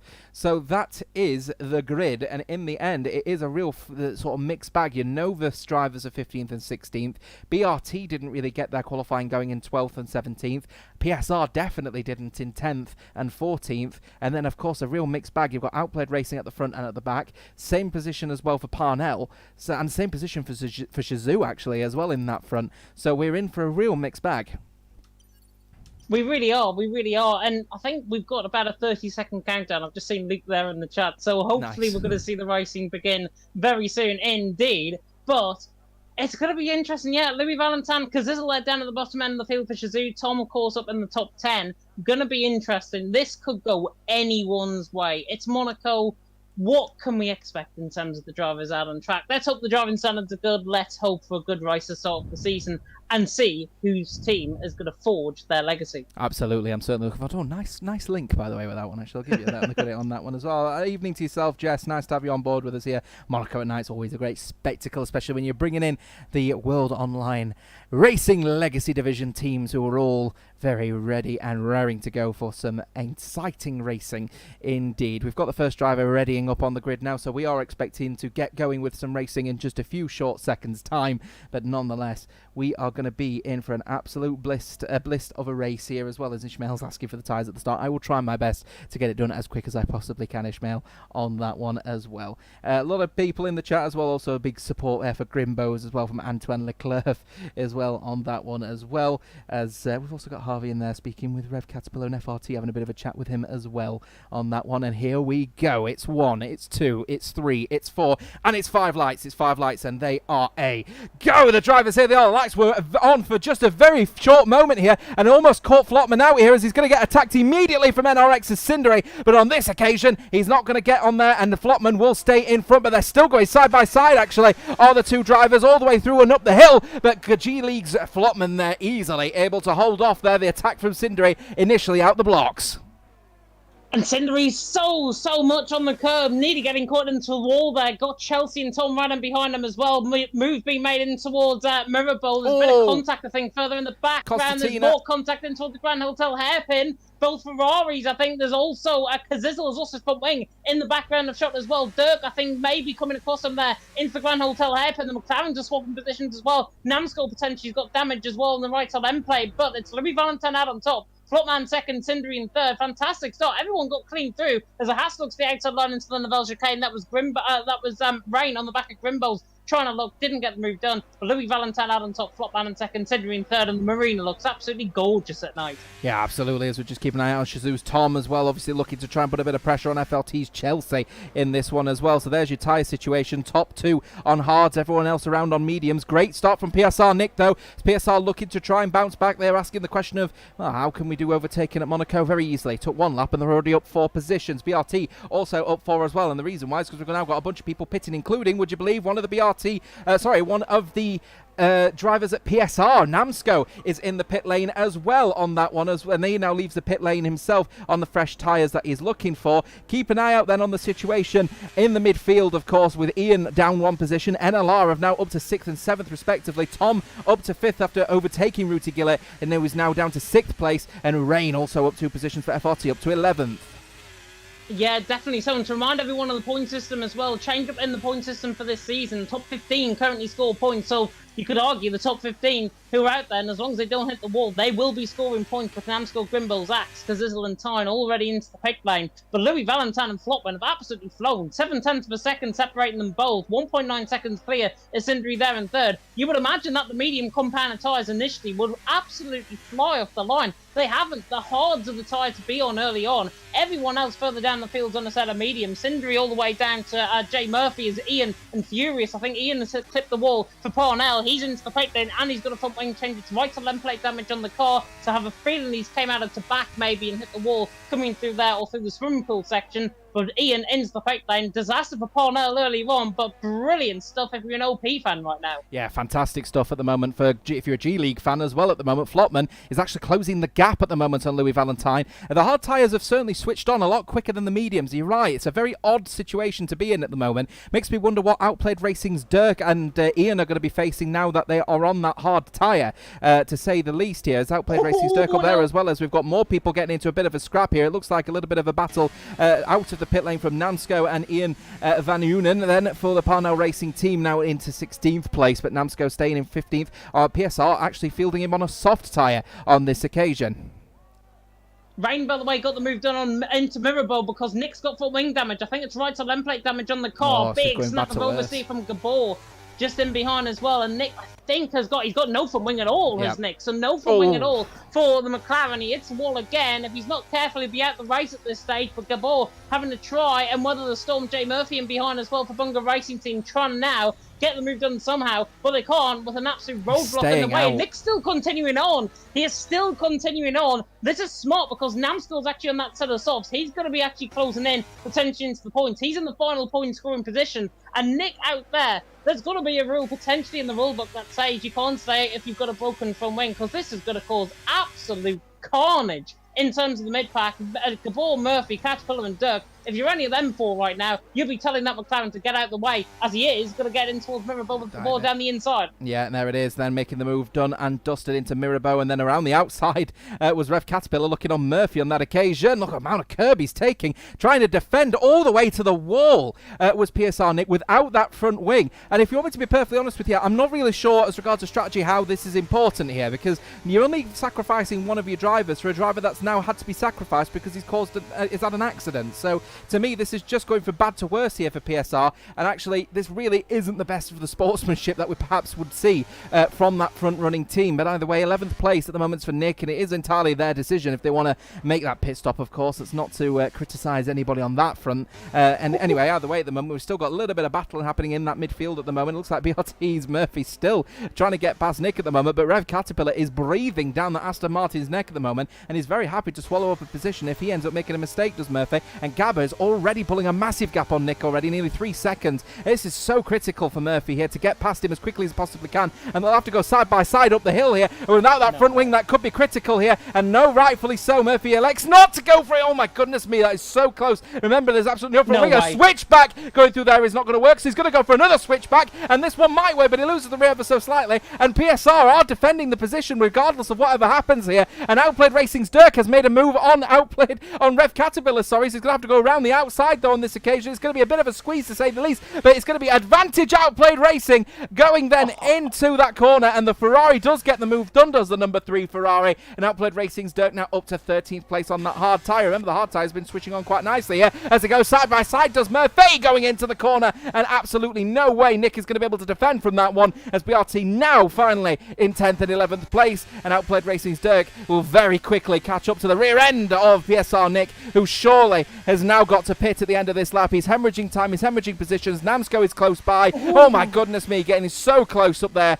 and then going into the right-hander. Surely this one is going to be up, done and dusted. He stays out even further here on this one. This is absolutely the case here on that front here, and people asking the question, has Cindery got damaged? He's not. It's just that medium tyre is not switching on at the moment. Outplayed Racing trying to get past Nick at the moment, but he is trying to hold on at the moment, and he is defending like a lion, despite the fact that that lion has got no front legs at the moment. Around the outside, what a move from Outplayed Racing. Dirk around the outside of that one. That caught Nick napping, so much so he's hit the wall and let Rev Caterpillar through and all. Great racing from Outplayed Racing.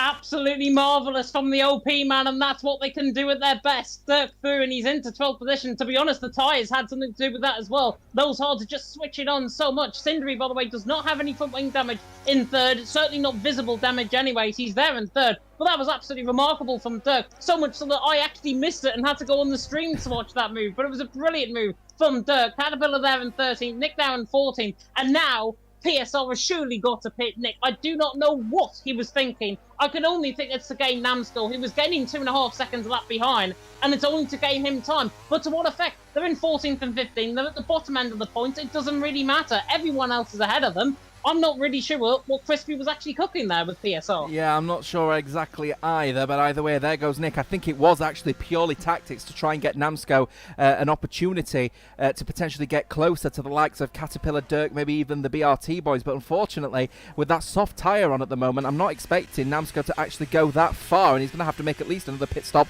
anyway on that front. But either way, Kazizel now up to 17th place with the pit stops of those drivers here. We've already seen people potentially here. Oh, going into turn 1 there from out. That's looks like the Williams of Axe, and that's Tian for Parnell Racing. So that's Novus versus Parnell going into turn 1. Tian makes the overtake on that medium tyre. As it looks like to me towards the back anyway, the medium tyre is starting to switch on. I'm just taking a look at the front wing. Doesn't look like there's any damage at the moment for the Novus Racing driver, now down in 19th. Yeah, definitely so. Tom, by the way, is right on the back of Chelsea and towards the Rascas for 4th and 5th position. This could be a move that could happen. It may not happen because of the DRS train around here. But if there is any move that's going to happen, it's between Tom and Chelsea, because Tom was right on the back coming to the final sector. Not going to get the move done down in towards Sandoval. It is so tricky to overtake around the circle. You've pretty much got to get, like we saw in the first couple of laps, try and go and see and get the damage early on and see if you can try and maybe get a weakness out at some point in this race. Cindery has no setup apparently, which is why maybe he is slower. Oh, Chelsea looks the inside line towards Mirabeau. Oh my goodness me. Tries to get the job done. He's on the outside line towards the Grand Hotel hairpin.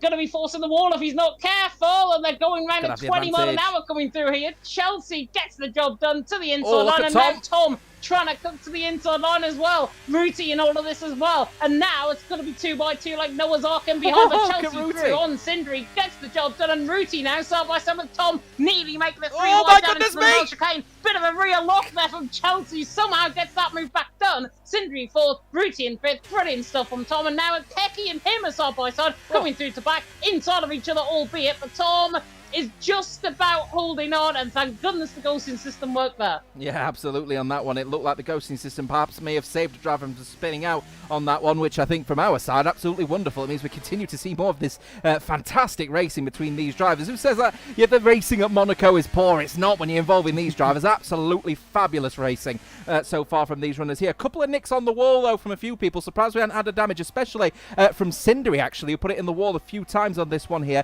But fantastic stuff, though, from Rooty Gillett as well, to put pressure under Tom and actually put pressure potentially on FRT as Chelsea and Sindri as well. Sindri now beginning to hemorrhage time. Obviously, the lack of a setup is causing some major issues to the NRX driver, but as it stands so far, my 9th place team, where everyone else is putting them last, is on the podium as it stands at the moment with Chelsea, albeit of course 30 laps to go around Monaco, which is such a long distance for these drivers out there at the moment. Plenty of racing out there in the chat at the moment. People asking the question of Brad is saying here, I'm a big fan of this, which is absolutely fair. Brilliant racing so far from these runners. Brilliant. Yeah, definitely. So back to the PSR point as well, further down the field, just seeing Finn Bob there in the chat potentially in terms of PSR. PSR Nick, to what advance is him being 7.5 seconds not tactical to get Namskull within DRS range? Namskull's not in DRS range, so whatever PSR we're cooking, it's failed, and it's failed absolutely miserably. 14th and 20th now they are. They didn't score points last season. They're not scoring points so far this season. A lot so far can change in Legacy Division. With Namskull in 13th and only picking up 2 points, it is going to be very much an uphill task now from here, as Dirk is actually into the pit lane, and I think this is more tactical than anything else. It's for front wing change. Left side plate missing on the car, so Dirk into the pit lane, obviously feeling the handling has been affected enough, so the old P-man into the pit lane, as that, I think, was Namskull just trying to defend off Ian in towards turn 1. Yeah, absolutely. I'm just keeping an eye out. I think Ian was just getting into the wing mirrors of Namskull at the moment, and I think this is actually some a good almost analysis for all the teams on the grid at the moment as well, because that suggests that 7-lap-old hard tyres are so much quicker than 8-lap-old softs at the moment, as we've got Parnell Racing's Ian looking to try and get past that McLaren of Namskull. And again, you rightfully point out there's absolutely nothing cooking in that pot for PSR, that they still turn the oven on anyway, and no one is really understanding really why at the moment, unless they just wanted to stir up a little bit of drama, which is maybe what we'd expect from the likes of Crispy as he then heads into the corner. Namskull, though, stays in front on that one, as we've seen a little bit of a moan from yourself, James. Rooty very late on the brakes in towards Raskas. He's now under pressure from Tom in behind. There's not going to be any moves done, but Cinder, if he now locks up, if he locks up again in towards Raskas, he's going to be so much under pressure from Tom, so much so that Cinder could be out of DRS range. In terms of the gap to the leader, by the way, you've seen that from a comment in the stream there. Louis Valentin currently top to tail from top to bottom, 55 seconds, 54.8, 54.9 currently the gap to the leader, but the gap for the battle for third is literally milliseconds as they come now down into the left hand of the Grand Hotel hairpin. Chelsea, Sindri and Rooty. Sindri really holding up now. Rooty coming through with that lack of setup, that lack of speed and that lack of downforce. It's really going to affect him through the corners. Tom, honestly, should just get the move done and maybe get the elbows out on Sindri, because Sindri is a rolling target out there. Everybody is going to have him locked on as Ian finds the move on Namskull, and that was a dive into the Grand Hotel hairpin. So that's a great move from Ian through on Namskull, and Namskull now under pressure from Grimbles. His tyres are beginning to switch off rather than on that set of softs. Oh, I mean, the Rooty at the moment is just pushing Sindri around the circuit, around the outside. The Alfa Romeo of Shazoo Tom will go, but no availability for space on that occasion here, as the number 69 Alpha Tauri Orlan looking to try and get through into turn 1, but in the end elects to stick behind Sindri. Opportunity, though, potentially going up the hill. We have seen a few overtakes around here. Maybe around the outside is potentially up, and he is looking for it here, as he may maybe go around the outside. No, he'll stay again just at the rear wing of Sindri. And while this is all happening, by the way, the gap between Sindri and Chelsea is now opened up to over 3 seconds in this race here, which just shows how much Sindri is actually hampering a lot of the races around here at the moment, as the gaps behind him at the moment are falling from 4th all the way as far low as 8th at the moment. And who's in 8th? Would you believe it's his teammate, NRX Furious? Yeah, definitely so. First pit stop, by the way, of the medium runners. It was Rain that decided to come into the pit lane. He recognised that gap is going to now grow between himself and Sindri, but that now gap is going to absolutely blow apart because he's going to catch very quickly on the back of that train for 3rd, 4th and 5th. Chelsea there ahead of him. This could be very smart from FRT. You put them in, of course, as a 9th and 10th position team. They're not acting like it right now, I've got to be honest. Chelsea there in 3rd, doing fantastic. Rain in 15th. Maybe tactical masterclass potentially on here for the FRT man there in 15th. Into the pit lane, set a hard gun panetize on. Furious now responds, Gabor now responds. Jay Murphy doesn't, he stays out for now. Rev Caterpillar, I think, will be the next one to respond into the pit lane. But the medium just simply aren't working. Rev Caterpillar continues on. Ian now catching the back. But Rain there in 15th. Look at him, he's already on the back of Namsco. And Namsco was being, well, basically shafted by Nick ahead and all that cooking. As now Rain side by side with the Mercedes of Furious coming out of the pit lane. Furious on the inside line of the pit, but in the end just makes a mistake just slightly on the rear lock into the pit lane exit there, and Rain is now ahead of Furious, and that is what you call an undercut masterclass, as Tom and Ruti side by side coming through to back, and Tom gets out on top from Ruti. Oh, yeah, I'm flying across the track at the moment, I must admit, to try and find out all the action that's happening. Ruti may go for the dive going into the hairpin. In the end, elects not to, but again, that gap is just staying where it is, and NLR at the moment are actually the big winners at the moment. They're the only team out there that are really sort of hugging each other and helping each other around the circuit, but they need to get past Sindri, and at the moment Ruti couldn't do it, but Tom's certainly looking for it around the outside of Larascas, and he is going to be there, you know, and he has done it. And the reason why is because Sindri has bailed on that one. He has had enough, and he's into the pit lane to get off of the set of medium tyres, and the 3rd spot in the grid for him means that, or in the pits for him, means that he now switches onto a set of hards. He does indeed, and the gap between Louis Valentin and Tom is actually a pit stop around here. 21.6 seconds is the gap between Louis Valentin and Tom right now, as Chelsea's into the pit lane, and Chelsea's actually out ahead of Grimbles. There's Rain right behind Grimbles coming out the pit lane. Sindri, look at how far he's dropped behind. With that lack of setup, it's cost him, nearly 5 seconds, and a bit of smoke as well coming out of that Mercedes coming up the hill slightly, because Zizzle there right in behind as well. He can make maybe 30 laps go on that set of hard compounded tyres, but he's under pressure now from Gabor to the inside line, but he will not go, the Aston Martin. But yeah, Louis Valentin to Flopman, gap 21.5 seconds right now between the 1st and 3rd. That's pretty much a free pit stop for Louis Valentin, who was just absolutely coasting out in front, and Flopman into the pit lane, because I think he had damage. I think he may have damage as well, you know, because he'd lost a bucket of time, and there is his entire front wing change for Flopman. A completely unforced error from G-League, and that is the last thing G-League needed here. They're going on to a set of mediums that could probably go to the end of this race, but he's going to have to do a little bit of lift and coasting to look after these tyres here. Tom, Ruti Gillett and Keke will make the overtake. Rev Caterpillar will miss out on this one. He's still battling at the moment with Parnell's Ian Van Oonen and, of course, FRT Chelsea. Remember, Chelsea's already pitted as well in this race, so he's now going to be wanting to try and get past these guys as soon as he possibly can. And these hard tyres have been absolutely excellent around Midnight Monaco, to say the least here. And Ian is looking to try and get a move done potentially on Rev Caterpillar down the inside line on that left-hander. It's the wall! No! Goes off for spin, and I tell you what, Chelsea did a really good job to avoid that collision there. He was looking for the space, and I don't think he realised how wide his car was going through that left-hander, and he's lucky to get away and still be racing. Brilliant reactions from all three of them, I think, and that Rev Caterpillar did absolute wonders to keep that Williams in the straight line after that bit of contact. Ian, just the same, he caught on the wall on the inside just to try and take the greedy line, basically, to the inside line in towards Massenet. Didn't work out for him, and in the end, it's going to now cost him potentially, because Chelsea right on the back of him there in 8th position. Furious, though, trying to go side by side with Rain down the hill and toward the Novell chicane. Gabor is certainly going to be side by side with Kazizel, but he's not. Kazizel ends up ahead, coming into the Novell chicane. Gabor there in 14th, doing a wondrous job as it stands. But brilliant racing so far. This race, I think Francesco said in the chat, this race has already been fire. It is fire, because Ian looks the inside line towards Raskas and again makes contact with Rev Caterpillar, who's surely in the pit lane for damage. or for a pit stop. Either or, something has happened to that Williams, and in the end, he's dropping down the field, and here comes Chelsea on the back of Ian in towards turn number 1. Not going to get the move done in towards turn 1 at Sandevort, but he might on the exit. What and an up the hill, exit! in towards Massenet. Wow! What a phenomenal run that is from the Haas man. Looks to the outside line, in towards Massenet, and what a move that is around the outside line. Yes, he's on fresh tyres. I don't care. Parnell Racing have been absolutely outdone. Chelsea through and he's into thick, and Chelsea's cooked in his rain. Looks the inside line and makes contact.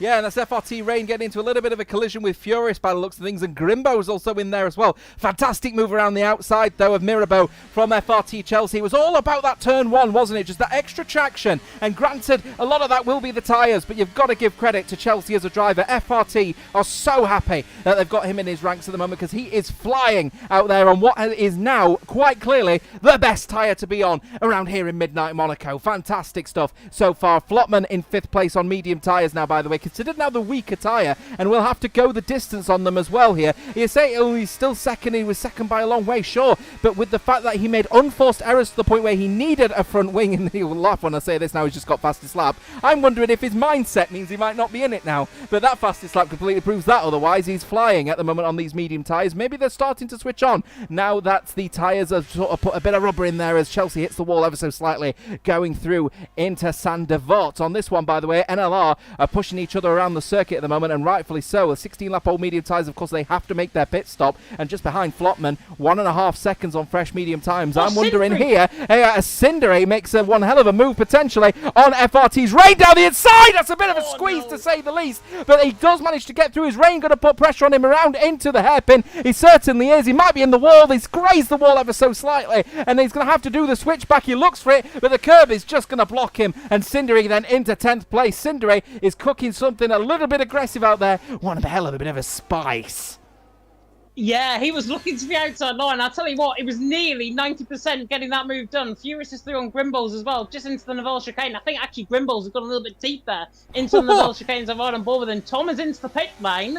And is this for tactics? I think it is. It's set of hard compound tyres, no front wing change certainly for Tom. So it is going to be a set of hard compound tyres for Tom right to the end of the race. Louis Valentin, 21.7 seconds ahead, going into the pit stops, and he's already a free pit stop ahead of the rest of the field, even if they make another pit stop. Safety cars, very much rare around here, pretty much non-existent on F1 22, but Tom and Cindere are side by side coming out of the pit lane. A bit of desync there actually from Tom on the exit, but Cindere, he's into 9, Tom there in 10, and Tom now needs to get those tyres hooked up quick. We're seeing some classic Cindere action, by the way. He's gone through the pit lane, and obviously going through the pit lane allows you to harvest quite a lot of energy, maybe possibly up to 40-50% of your energy, but Cindere has got nothing left, and he's only just come out the pit lane, so he's absolutely fly. Or Cindere's been around the laps, actually 3 or 4 laps now, but still out of energy around Monaco. Is going to be hard to try and get that one back up and running. Tom is then breathing down the neck of Cindere. He's also struggling for electrical energy. You can see the red light flashing very early on into the tunnel for Cindere, and this is the classic kind of thing that we see. And as Ian gets overtaken by Furious, looks like Ian elected not to go for any kind of defensive moves going into to back, so he now stays in 7th place. As we've got more people entering the pit lane, it's the first of the NLR drivers. It's the lead one, Ruti Gillett, now in the pit lane, surely now for a set of hard tyres to the end of this race. But I have a little bit of a theory for you here, James. I'm looking all the way up to now Outplayed Racing's Louis Valentine. What if he takes his hard tyres a little bit longer and goes on to softs for fastest lap? He could do, and he's probably got the pace to do so as well, as Tom is going to look side by side with Cindere up the hill and towards Massenet. The Alfa Romeo's trying to dice his way toward the outside line. He makes contact with the rear end there of the back of the Mercedes. Not going to get that one done, but Tom's impatience is growing thin on the back of Cindere, put it that way. And with that red fuel light flashing, it just now really sparks him into life potentially to get another move. But yeah, Louis Valentin is actually not going to prove your theory wrong. He's actually in the pit lane for a set of medium compounded tyres. So that goes that out the window. But he could have actually went on to that set of softs. But I think the tyre wear is slightly higher on this game compared to F1 22. F1 22 on hard was what, 3% potentially a lap? That, in hindsight, is what, 10%, 10 laps, 30%. And then a little bit later on in the race, 20 laps, getting to 60%. Looks as if the tyres do take a little bit more of a hit around here. But Louis Valentin is comfortably out on the lead of the race. but not by much. Cold. Flopman's within a second of him. Yeah, but the tyres are cold, and that will lose him a little bit more time throughout the next couple of corners. That's one thing we saw in the last game cycle, was tyres do tend to be a little bit on the slow side when you're out of the pit lane. It's still going to be the case now, probably for the next few corners. Maybe as he gets into the tunnel, maybe they'll warm up here, as we've got more people getting into battles in that midfield, and I'm trying my hardest to stay in this one. And it is Tom and Cindery going side by side up the hill. Desync really poor through there, but he's going to go around another one round the outside, maybe going into the corner. He's done it as Shazoo's Tom, and that's another one around the outside going into Mirabeau. Fantastic racing. Put it this way, a desyncing car or not, Tom has just produced one of the best moves I think I've seen around Monaco. Cindery has got absolutely no... As that Ruti's on the back of Gabor there, just in the background of the shot. Cindery's got absolutely no pace with that no setup. And Tom, yes, it was aggressive, but you've got to get aggressive around Monaco. There's no other way about it. It is brilliant racing between them both. It's on the edge stuff. Yes, it might be aggressive. At other tracks, it might well be a 5-second penalty. Certainly in other leagues, it might be as well. But Tom, into 7th position, ahead of Cindery, and Cindery now is going to be dropping further and further down the field with Rain and Gabor, who I've got to say is a bit of an underdog now. He's there in 10th position. Haven't really mentioned him in this race. He's just been taken along very nicely in that Aston Martin, and he's on the back of Rain, who apparently has got a little bit of damage as well.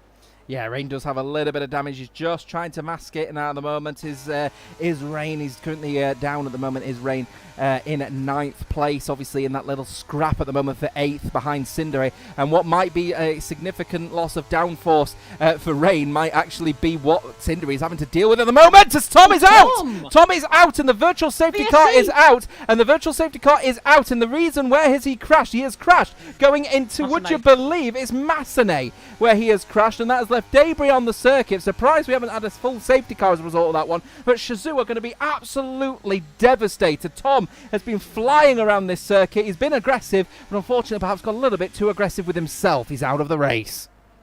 I think he's hit maybe the inside wall and then just careered straight onto the right-hand side. That's the only way, unless he got caught in a bump, as we've got a VSC ended within 30 seconds there. DRS now back at Abel, back to green flag racing, and Gabor's all over the back of Rain into the Novell chicane and gets cut off right at the pass there by the Haas man. Gordon Ramsay would certainly be very happy with that one, but raining through, and he's into 8th position. Gabor and Ruti, 9th and 10th position, absolutely cooking as Ruti's got damage. Right side end plate damage hit on the right-hand side wall. Coming out of the back, he's got damage.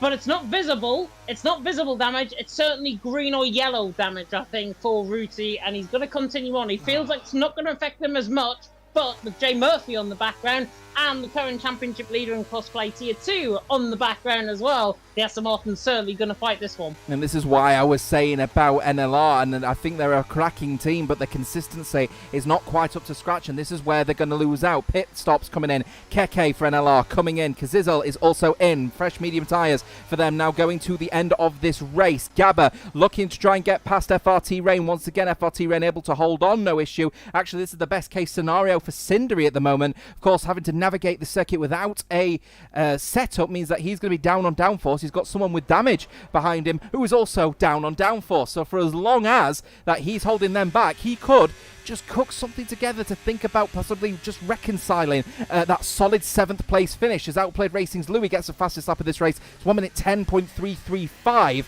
as he now pulls already a second on Flopman at the moment as well, who I think is just going to have to consolidate that this may just be a second place place for him. But let's be candid, a fantastic result for G League if it stays the way it does with 16 laps to go. Definitely so. Carsey there in the chat, by the way, saying this is the greatest race that I've ever watched. I totally agree. Certainly around Monaco, it's one of the best races I've ever watched around Monaco. As Gabor looks the outside line again on Rain in towards turn number 1. Certainly insane racing, it certainly is. Here comes Gabor up the hill in towards Massenet, but I don't think he's going to get the move done. He's got 90% of EOS coming up the hill in towards Massenet. Rain has got barely 10% left. On that, there's a bit of contact as well through there, I think, just with Rain's lack of downforce. Now putting Gabor under pressure. Ruti Hullett does not like an invitation to the inside line there. In towards Mirabeau, and then in towards Mirabeau Bass we go. But Ruti there in 10th, because this will, by the way, ahead of Nick. And Nick, once again, actually going to the outside line. PSR against Shazoo might be an early sign of things to come a little bit later on. But Nick's got damage again on that PSR, in that PSR car in the McLaren. He's got damage. He's nearly put the AlphaTauri Keke into the wall. Keke somehow fights that to the inside line. Fair play there from Nick. That could have been an absolute carnage. There could have been a safety car there. Bukeki 30s intersecting, Nick in 17th, and PSR not cooking at all with one of their drivers in the points as of now. Oh, I tell you what, FRT Rain is so Ruti, it's buying his time, and my goodness me, it looks like Ruti was going for one hell of a dive down that inside line, wasn't going to work at all. He's actually now a bit of a ghost. Now he's back in line here, but Ruti looking really dangerous going into La Rascas. But on this one, Gabba is basically being told by Ruti, get on with it, get past this guy, as he's trying to get past him, but he's a couple of occasions where he perhaps might have gone past it. He's shut the door. There it is again. Look, door completely shut. Going to go down the inside line, door completely shut. It's textbook defending from the FRT man, and he's staying in there, and he's so close to the wall that he's able to try and stay with it close distance as Murphy is trying to make a move on Ruti Gullet, but can't find it around the hairpin, and he'll stay in 11th. He does indeed. Murphy it was, not Gabor, as I shouted out there. But yeah, Murphy doing a fantastic job again. Pretty much an underdog team, I think, in this race so far, BRT. We've talked about how Louis Valent... We haven't really talked about how the leaders are getting on, by the way, because there's simply no action up towards the front end. It's always the mid-pack battles that get you going here in Monaco. That's exactly what we've got in spades. Ruti there on the back of Gabor on the back of Rain, but they can't find a way through. It's what Sindri did a few laps ago with his no setup, with his lack of downforce, and Sindri there is now 2.5 seconds clear of Rain. And Murphy tries to go around the outside of Ruti, right in the background, shot coming through Rascas. Might get the run out to Anthony Noj, but I don't think he will. Gabor's going to stay in behind on Rain for now. This P8 battle is one of the best mid-pack battles I think I've seen around here in Monaco. Ruti goes deep in towards turn one. Remember, he's got damage as well on that right side end plate damage after hitting the wall at the back. So it's going to put him under pressure. And now there's the move! Begins to happen. Here's the move around the outside line going into the corner, and I tell you what, it's another one around the outside there. Fantastic move then as Gabba finally manages to get past Rain, and Ruti will be clapping if he wasn't holding his wheel to say, thank the Lord, you finally got past him. Now it's my turn, as the number 69 Alpha Tauri tries his hardest then to get past FRT. While this is all happening, by the way, some math has been done by Luke, and doing all of the points tally as it stands at the moment, with Grimbos in 6th and Flopman in 2nd. The 10th place team that I've predicted, who will finish 10th of this season, will lead the championship as it stands. It sounds like G League will become the leaders of WRLD after round 1 as it stands so far, which would be absolutely astonishing for the team that qualified last in this event here, as FRT Rain is trying his hardest to navigate this one around the outside of Rascas. He will go, he gets blocked off because, would you believe, Jay Murphy has made an absolute blinder to get through here and puts Ruti under so much pressure, and into 10th place he goes, and look who's trailing behind. It's Novus Racing with Rev Caterpillar, who now joins in the hunt. And Rain picks up a 3-second penalty and all of that as well, but Jay Murphy right on the back, absolutely cheeky as in towards Rascas. Ruti there in 11th, Rev Caterpillar there in 12th. Caterpillar looking like more like a snake, I've got to be honest. They're slithering in behind, but look at now, the Aston Martin to the inside line, still can't find a way through. Rain has been the Minister of Defence of Monaco right now at this point, as we go into the Grand Hotel hairpin. But Rain, how on earth? I do not know how he's performing this defence. He's not really losing any time as well to Sindri. The gap now 4 seconds. Yes, he's losing a bit of time to Gabor, but not losing time to Sindri with that lack of downforce. He's in the wall. So Rain, he's in the wall. BRT Murphy's in the wall under the tunnel, and that has now completely lost his front wing. You heard me scream earlier because, simply put, Murphy had launched it into the back of Rain, and it was such a light tap, but I think it was enough to give him damage, and now he's in the wall, and now he's missing a complete end plate, and I think that is severe damage, and BRT's race, which was looking really steady, has now come to fruition, as here comes Rev Caterpillar, who's going to have to go around the outside of La Rascas, but he'll have the inside going into the corner as he gives up the position. Namsko will go up to 12th place, as Murphy will then come into the pit lane, as Namsko also comes into the pit lane as well. So Kazizel will move up to 12th place from, remember, a non-qualifying position in this one. While this is all happening, by the way, FRT Rain is just about to get overtaken by Ruti Gillett, who's going to have to go side by side up the hill. Going to get to the left-hander. Is it going to be another one around the outside? Can you believe it? It's another one around the outside, and he's got front wing damage now as FRT Rain now, and it is now noticeable without that end plate on the right-hand side, but he will be relegated to 10th with, what you believe, 11 laps of racing still to go. Both of them have got damage, but both of them still put their cars and their necks on the line. That is pure racing around Monaco. You might not be a fan there in the chat. Certainly Mr. Brain is not there in the chat. in for Monaco. This is brilliant. Rev Caterpillar right on the back of Rain now. Surely going to look to the inside line. Rain's got certainly more damage on that car, and Rev goes down the inside line. The Tier 3 crossplay tier leader of the championship so far, doing his into 10th on his first showing for WORLD. Doing a fantastic job, I've got to say that, for NVR as well. Even though with that detonating outside of the points, they'll still be happy that at least one driver is now in the points, as we can now finally breathe, I think, in this race. We haven't had the opportunity to. Louis Valentine leads, Flopman in second, Chelsea in third, and Rain is into the pit lane. He hits the inside wall, coming through Vasquez. He is into the pit lane, and the only battle we've got now, Jota, is that battle between Gabor and Sindri, which again could be meaning Sindri is now the Monaco Minister of Defence. Yeah, but Sindri is obviously struggling with that lack of downforce at the moment. He was hoping on Rain to hold him back a little bit and maybe try and secure that solid 7th finish. But Gabba, in the end, will be fighting for it, and now in his illustrious 8th place, if you will, as now trying to get up into that solid 7th. He will try his hardest. He's finding every gap that might be available, and he's going to put Sindri under pressure. The issue is Sindri can't get the car turned, so he can't put the power down, and he's going to struggle going in and out of corners, but down the straights, my lord, he is so quick down the straights, and he's actually allowing himself enough of a gap that he's not going to be under any pressure whatsoever. Ooh. Of course, going into the chicane there, as FRT Rain has now actually left the session entirely. It looks like either a disconnection here, as we've got Jay Murphy and Namsco getting into a battle, and Outplayed Racing's Dirk has then just invited himself to the party and said, thank you very much, I'll have some of those Doritos. Other nachos are available. And when we're keeping an eye out, of course, on FRT Rain, then of course now with that fresh medium tyre, of course he is going to be one to watch, potentially want to try and fight for the fastest lap here. While this is all happening, by the way, Flopman is in a race with a back marker at the moment of the Williams. It looks like Rev Caterpillar down in 10th place. Yeah, he does indeed. Namskull, by the way, got that done around the outside of the Grand Hotel hairpin, which you missed. Dirk has got damage now as well, running behind, and now puts Jay Murphy once again into a real pressured situation. Rain going to be catching these guys along with Axe, but Dirk there in 15th, he's got damage, right side unplayed damage on the car. Luckily, these guys are not retiring. Notice how the fighting is still right down to the bottom end of the points. Bottom point of 15th position. 1 point is for 15th. 40 points get you P1, of course. And in terms of the point system, it goes down in 1 point increment. Well, I'll explain the point system right now while we've got a little bit of a break in the action, because this is on the back of Rev Caterpillar being the closest battle, and it's not going to happen for now.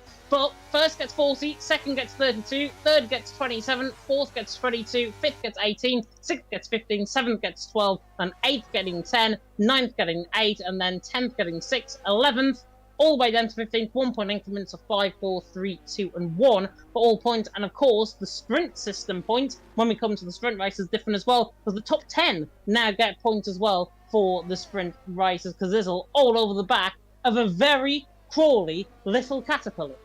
Can I just be perfectly honest with you as well here? I'm just looking at the tyre strategies in the moment. Oh, there's contact! There is contact at the moment happening, and it's happening between Rev Caterpillar and Kazizel. And Rev Caterpillar, the Novus man, is in the wall at Sandervot, so I don't know if there was any damage given here, but Kazizel gives him the position back, says, I'm sorry, that shouldn't have been an overtake.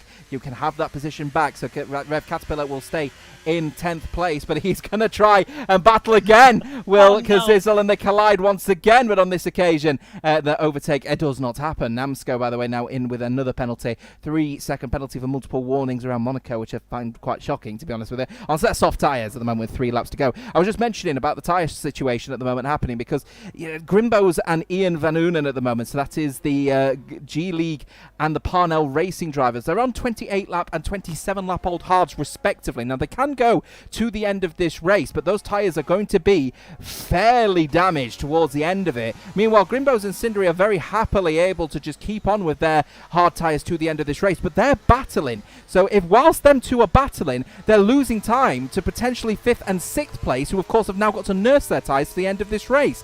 They've got to really think tactically here. Should I stop fighting you, and should we work together?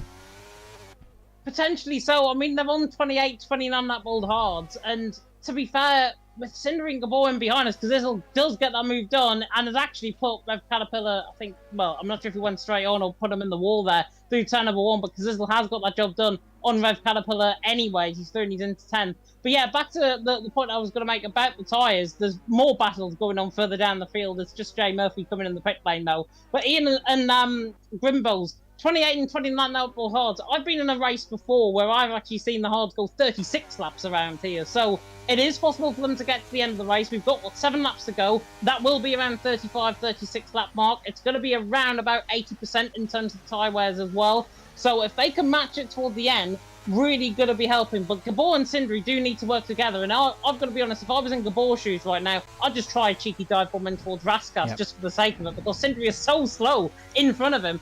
He's going to have to try and go for an aggressive move, whether he likes it or not. And I'm not sure if he does want to, if he doesn't want to get the elbows out. You have to in Monaco. You've got to be a man from a boy here in Monaco. And Gabor hopefully is now going to prove himself. Maybe up in towards Massenet and Casino Square could be the best place for a move. But Gabor there, still in behind Sindri. It's almost as if he doesn't want to go for the move. It's almost as if he's happy just to stay there right now. But if I was him, I'd be going around the outside of Massenet and trying to get that job done. He might be happy with 8th place. As it stands, we've got yellow flags waved, and we're getting them waved at the moment at the hairpin by the looks of things. And it's a hairpin surrounding the back markers of Tian and Nick in 18th and 19th. I would have thought that PSR Nick would be a back marker in this as well. It's an absolutely shocking race from Paradox Sim Racing today. And I knew that they didn't have a great race last season, but this is going to be a real dock in confidence considering their acquisition of Talent Factory earlier on in a few weeks ago on that one. Keeping an eye out on that Gabba and Sindri sort of scenario here.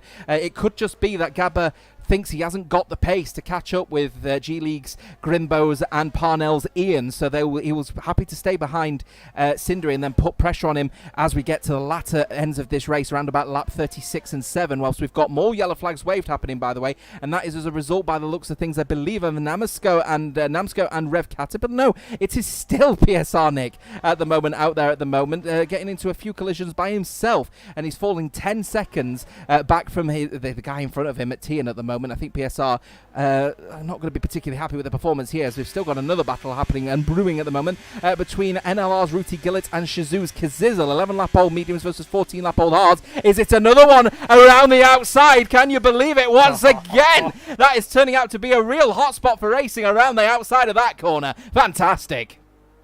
Beautiful stuff, and Namsco's just done exactly the same to the inside line on Rev Caterpillar this time as well. As there's more contact coming through the hairpin. I think it's Nick just getting out of the way of back markers, but Namsco gets the job done down the inside line. As for the question there in the chat, I've just checked with the race director, I can't actually send any invites out to anyone. So unfortunately, Rain might just have to stick out there. He's in 14th position. He's out so far. Axe, I think, is disconnected as well, unless he's actually ghosting with the Alpine in front of Flopman. Which could be the case, but Rain there certainly not in the session. I can't invite him. Chelsea at the moment is battling with Furious, and this is for the final podium position here, so this is going to be a pretty brutal attempt here. Future Racing Team will be very happy to take a podium here. The 10th place team amongst two of the predictors suggesting here is now going to have to perhaps really eat their hat here with a potential podium on the cards here. Fair play though, unfortunately, about FRT Rain. He might not be able to get in. The only person that possibly could get him in here would be FRT Chelsea, but at the moment he's trying to scrap for a podium, and that's the last thing FRT really need at the moment. They might have to prioritise their sole driver, so that is a real kick in the teeth, unfortunately, for the disconnection of FRT Rain in this one. While this is all happening, by the way, we've got that little battle happening. There is the Ian and Grimbo situation. Gap now 2 seconds between Grimbos and Ian. It's about 4 seconds between them and Sindri. Sindri is now starting to gain a little bit of time, but whilst Gabba has just decided, you know what, I'm going to hang fire behind Sindri, Kazizel has invited himself to this fight. Now Gabba might have to consider getting into a little bit of a scrap with Sindri earlier than he anticipated. Murphy getting the fastest lap of this race, by the way, on the soft tyre. He's down in 17th, so that soft tyre run may not be beaten on this one. We'll have to see later in this race with only 4 laps to go. Yeah, definitely so. Kazizel absolutely hopping over the curve into the swimming pool section. Gabor very close to the back there. The Mercedes in all of this battle as well. Sindri still being the Minister of Defence for Monaco. Gabor gets a phenomenal exit, but he can't get. It's that second pace coming off the final corner at Antinoj. He just can't get the speed down. Basically, as Kazizel near re-rends him in towards turn number 1. Very much close on the camera angle than what it was from my angle anyways. But Gabor there in Sindri, 7th and 8th position right now. Sindri, as I say, becoming that Minister of Defence, but Gabor has got to get the elbows out. I am absolutely imploring the BRT team, if they're there in the chat right now, I'd go for the move. Try and risk it. If there's contact and you get a penalty, fair play. You've at least tried something. Kazizel there in 9th. will not lie until he gets both of these drivers done. So if I was in Gabor's shoes right now, I'd go for the move right here, right now, before it's too little too late. He's got to get closer, though, to do so. He's not going to be able to get the move here. If anything, Kazizel is more likely to overtake Gabba at the moment, over Gabba overtaking Cindery. He's able to defend very nicely, is Cindery, as a result of what is turning out to be a cracking sort of maybe lower downforce setup, despite it being, of course, a standard setup on here as well, as Ruti is in the wall in surprising circumstances. NLR, again, that consistency falling in out of favour for the NLR team. We continue on with this battle here. So, wow, Kazizel getting a right tank slapper out of that final corner through into Anthony Nogues and then into Sandevot. And once again, hard on the brakes, but just not close enough to make a move. 2 laps to go. But what's even worse is Gabor's got a full battery as well. Cindery is sitting there on 22%. I'm furious with Gabor right now. I'm literally just imploring him. I want to jump at my TV screen because Kazizel looks the inside on and Gabor. And that is what the threat was from him in behind us now. Kazizel looks the inside on. They're getting lapped as well by the leader. There's Louis Valentine in this as well, just coming in the mix. And Kazizel can't find the move done on Gabor. But this is now the pressure situation. They've got a ghosted car in behind them, which makes things even worse. If I was in Gabor's shoes right now, I'm literally jumping at the television screen, trying to jump in that car myself, because I want to try and get that move done on the back, as Keki is retired Keki is in at the top of the hill. It crashed. could be a late safety car, maybe, but I don't think it will.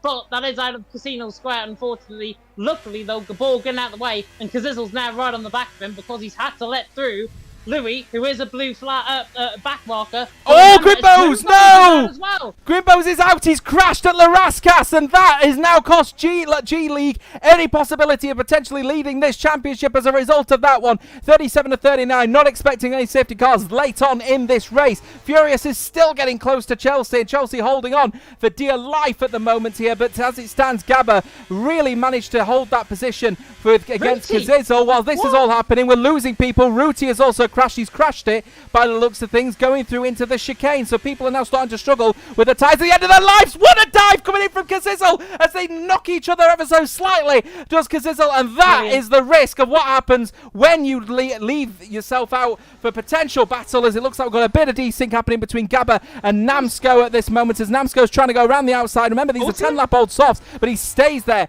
in the end, and that's what happens when you elect not to overtake the person in front of you. If you're too cautious, people will eat at you, and now Kazizel is hoping to try and get that sizzling 6th position. And that's why he should have gone for the move before Kazizel actually gone on the back of him, because he's just now ripped himself his own gravestone, I think, there for Gabor. So unfortunate. He's done a solid job, do not get me wrong. But you've got to get your elbows out here in Monaco. And if you can't, you go unpunished. And unfortunately for Gabor, he's gone punishable. And Kazizel there, right on the back of Cindery, is going to now not think twice about this move. I know Kazizel very well. Commentated on his first ever league race as well. And he's there on the back of Cindery, potentially to get the move done. As Namsco on the back of Gabor, looks the inside on Sandevot, doesn't get the job done. Final lap of the race, by the way, for the leader, wherever he is. He's up the hill in towards Casino Square. Louis Valentine leads. Oh, it's another one around the outside. What a move from Kazizel. Another one around the outside. That's 3 for him now around that outside, as Cindery's going to try and defend this one. He'd be wise not to, because as it stands at the moment, if my math works out correctly, NRX are going to be leading the championship as a result of this one, as Namsco goes for a late breaker into the hairpin as he tries to defend from Gabba. Gabba is going to have the inside, though, going into Portier, and surely that's going to be an easy move, though, around the outside, as Namsco now promotes himself up to 8th place in what is some well-needed points, actually, for PSR. But in the end, it is going to be all about the performance of Outplayed Racing's Louis Valentine. He has held his nerve all the way through. He's not going to get the fastest lap on this occasion, on track anyway, with that 28-second lead in the end. Someone said it's going to be easily a 20-second victory for Outplayed Racing's Louis, as Nick has retired. He's finally crashed out at the top of the hill, but it's not going to matter to this man. The Ferrari of Outplayed Racing's Louis Valentine will take race 1's victory here at Midnight Monaco. He wins here tonight, and then it will be in the end 29 seconds back, possibly even above 30 for G League's Flopman, and what a performance it will be for them in the end. Remember, they all got lapped in the back there, and in the end, Cindery will finish in 7th from Ian Van Unen in 5th, and Kazizel will finish in 6th place. So it is all about the final 3 here. Of course, Chelsea and Furious is still racing while this is all happening, by the way, but G League are going to be so happy, even though they missed out on potentially leading this championship. Grimbo's knocking out and crashing out. It will be Flopman who will take the top step in the end, and Furious is looking to try and take this podium out of the hands of Future Racing Team, but the team that has been rated to finish 10th in the championship by 2 people will finish on the podium here tonight in Monaco. Brilliant race, brilliant result as well for Chelsea, finishing in P3. My word, I will have to catch our breath on that, because Zizzle gets Driver of the Day awarded by the in-game fans, but anybody could have got that. I think there's only one man that has to go to, and it's the man that's finished 29 seconds clear of Flopman, and that's Mr. Louis Valentine, who in the end, I criticised at the start of Q3, I criticised about his consistency. That has just shut me up completely. Do not disrespect him as he floats. What driver floats onto the top step of the podium? A brilliant win for Louis Valentine. Fantastic stuff. But he floats to the top step, and OP floats to the top step of the podium so far. Race 1, taken by Louis Valentine. And is that a sign of things to come for OP? Luke Humphries, £5 might be coming your way. There it is then. Outplayed Racing's Louis Valentine in the end, finishing 29.790 seconds in front of second place and laps up to 5th place in this race in the end. It's an absolutely astonishing race victory from Louis Valentine in Outplayed Racing. It will be a PlayStation 1-2 as well, with G League's Flopman finishing in a very, very good second place in the end for the man that, in the end, with his fastest lap only half a second slower than the man finishing the race. And then FRT Chelsea so happy with 3rd place in the end, and a podium for the team that has been drastically underrated perhaps by the 3 people making their predictions. NRX, I believe, will be leading the championship with 4th and 7th. Ian Van Unen for Parnell from Kazizel in 6th, and Gabba, Caterpillar and Namsco rounding out the top 10. And it's Axe, Dirk, Murphy, Rain, Tian, and then Nick, of course, and then Grimbos and Ruti Gillett do end up classifying. Everyone else, though, DNFs from this race. What a race in the end, though. And as we said, people are saying that this is Monaco. This is not going to be a race that people are going to enjoy. That's one of the best races at Monaco I've ever seen. Oh, same here. And it goes back to F1 2018, I think, for my best race, where we saw moves around the outside of Massenet then. We saw 4 moves around the outside of Massenet, which is not normally an overtaking spot around Monaco. Nothing is normally an overtaking spot around Monaco, but it just comes to show you can race around here. And even though, yes, Louis Valentine dominated in 29 seconds, and probably the biggest race margin victory as well in the WOR Legacy Division history, it just comes to show you can race around here. And phenomenal credit to every single team, every single driver out there tonight, because you and me, Josh, are sitting in the commentary box. I don't think we would have had the absolute guts to go out there and try and pull off moves around the outside of Massenet. It was just remarkable. And to be honest, I'd rather be sitting in here than sitting in that cockpit. I'd have been out during the formation lap, to be honest with you, on that one, because it's just absolutely critical issue for me around Monaco. I hate the circuit with a passion, but tell you what, brought some fantastic racing here tonight. And other people in there, Jensen saying the chat, Louis is him. Yeah, he is him at the moment as well, and other people in there as well, of course. Harvey, so happy for Chelsea. Great result for Chelsea as well. FRT on the podium at the first time of asking, have we underestimated the performance of the Future Racing Team, I wonder? I mean, it's one round. We can't really get into much from one round. But Chelsea here in Monaco, here tonight, certainly proved that he was doing a fantastic job. Certainly proved that he was, again, one of the ministers of defence out on track there in terms of his racing. And in the end, just couldn't find a way through. The man in 4th position.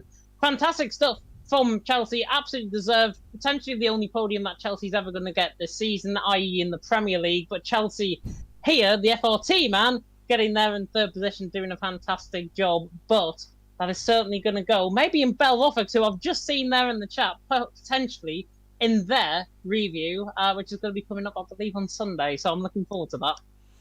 Yeah, well, I mean, it's an absolute cracker, to say the least, on that one. And then I think a question coming in from Luke saying, are we doing interviews? That's a good question. I'm not sure if we are doing interviews. It wasn't in my plan to do interviews. And if we can get people in the Discord, I'm sure that'd be absolutely fabulous. But we'll have to see. And there's no one waiting in the interview box anyway. So if anyone wants to pop a message in to let us know if we want to do an interview, I'll very happily give them an interview on that one as well. But then there we have it then. I think, actually, if you don't mind, I'd like to have another look at the predictions graph. I know that we just had this on just a second ago. But yeah, once again, you know, I put FRT in as 9th, and I think if I remember my notes correctly, I said FRT were going to be a team that were going to be at the front, or they were always going to be at the back. They were never going to be in there. But Chelsea is him, apparently, as he joins us now actually for this one. Chelsea, absolute blinder from yourself today, just holding on to 3rd place. FRT will be well happy with that.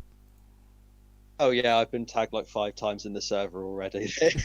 Yeah, this is a big result because we didn't expect a lot coming in. We didn't even really expect to qualify. So finishing 3rd, it's not a result I'm going to replicate over the season. I don't think this is a one-off, but it's still it's there, black and white. We finished 3rd in a world race, so it's good. Well, salute to yourself and salute to the team, actually, because you've absolutely sort of blistered all of the criticism of other people predicting you to be at the bottom of the World Tournament in 10th. I put you at 9th, to be fair, and I've got a lot of support and a lot of love for FRT in general anyway. Obviously, my previous history with FRT goes back a while, but, FRT has been, they must be absolutely thrilled here because this is a massive bucket of points here that's going to push yourselves towards that midfield and potentially get a really good result out of it.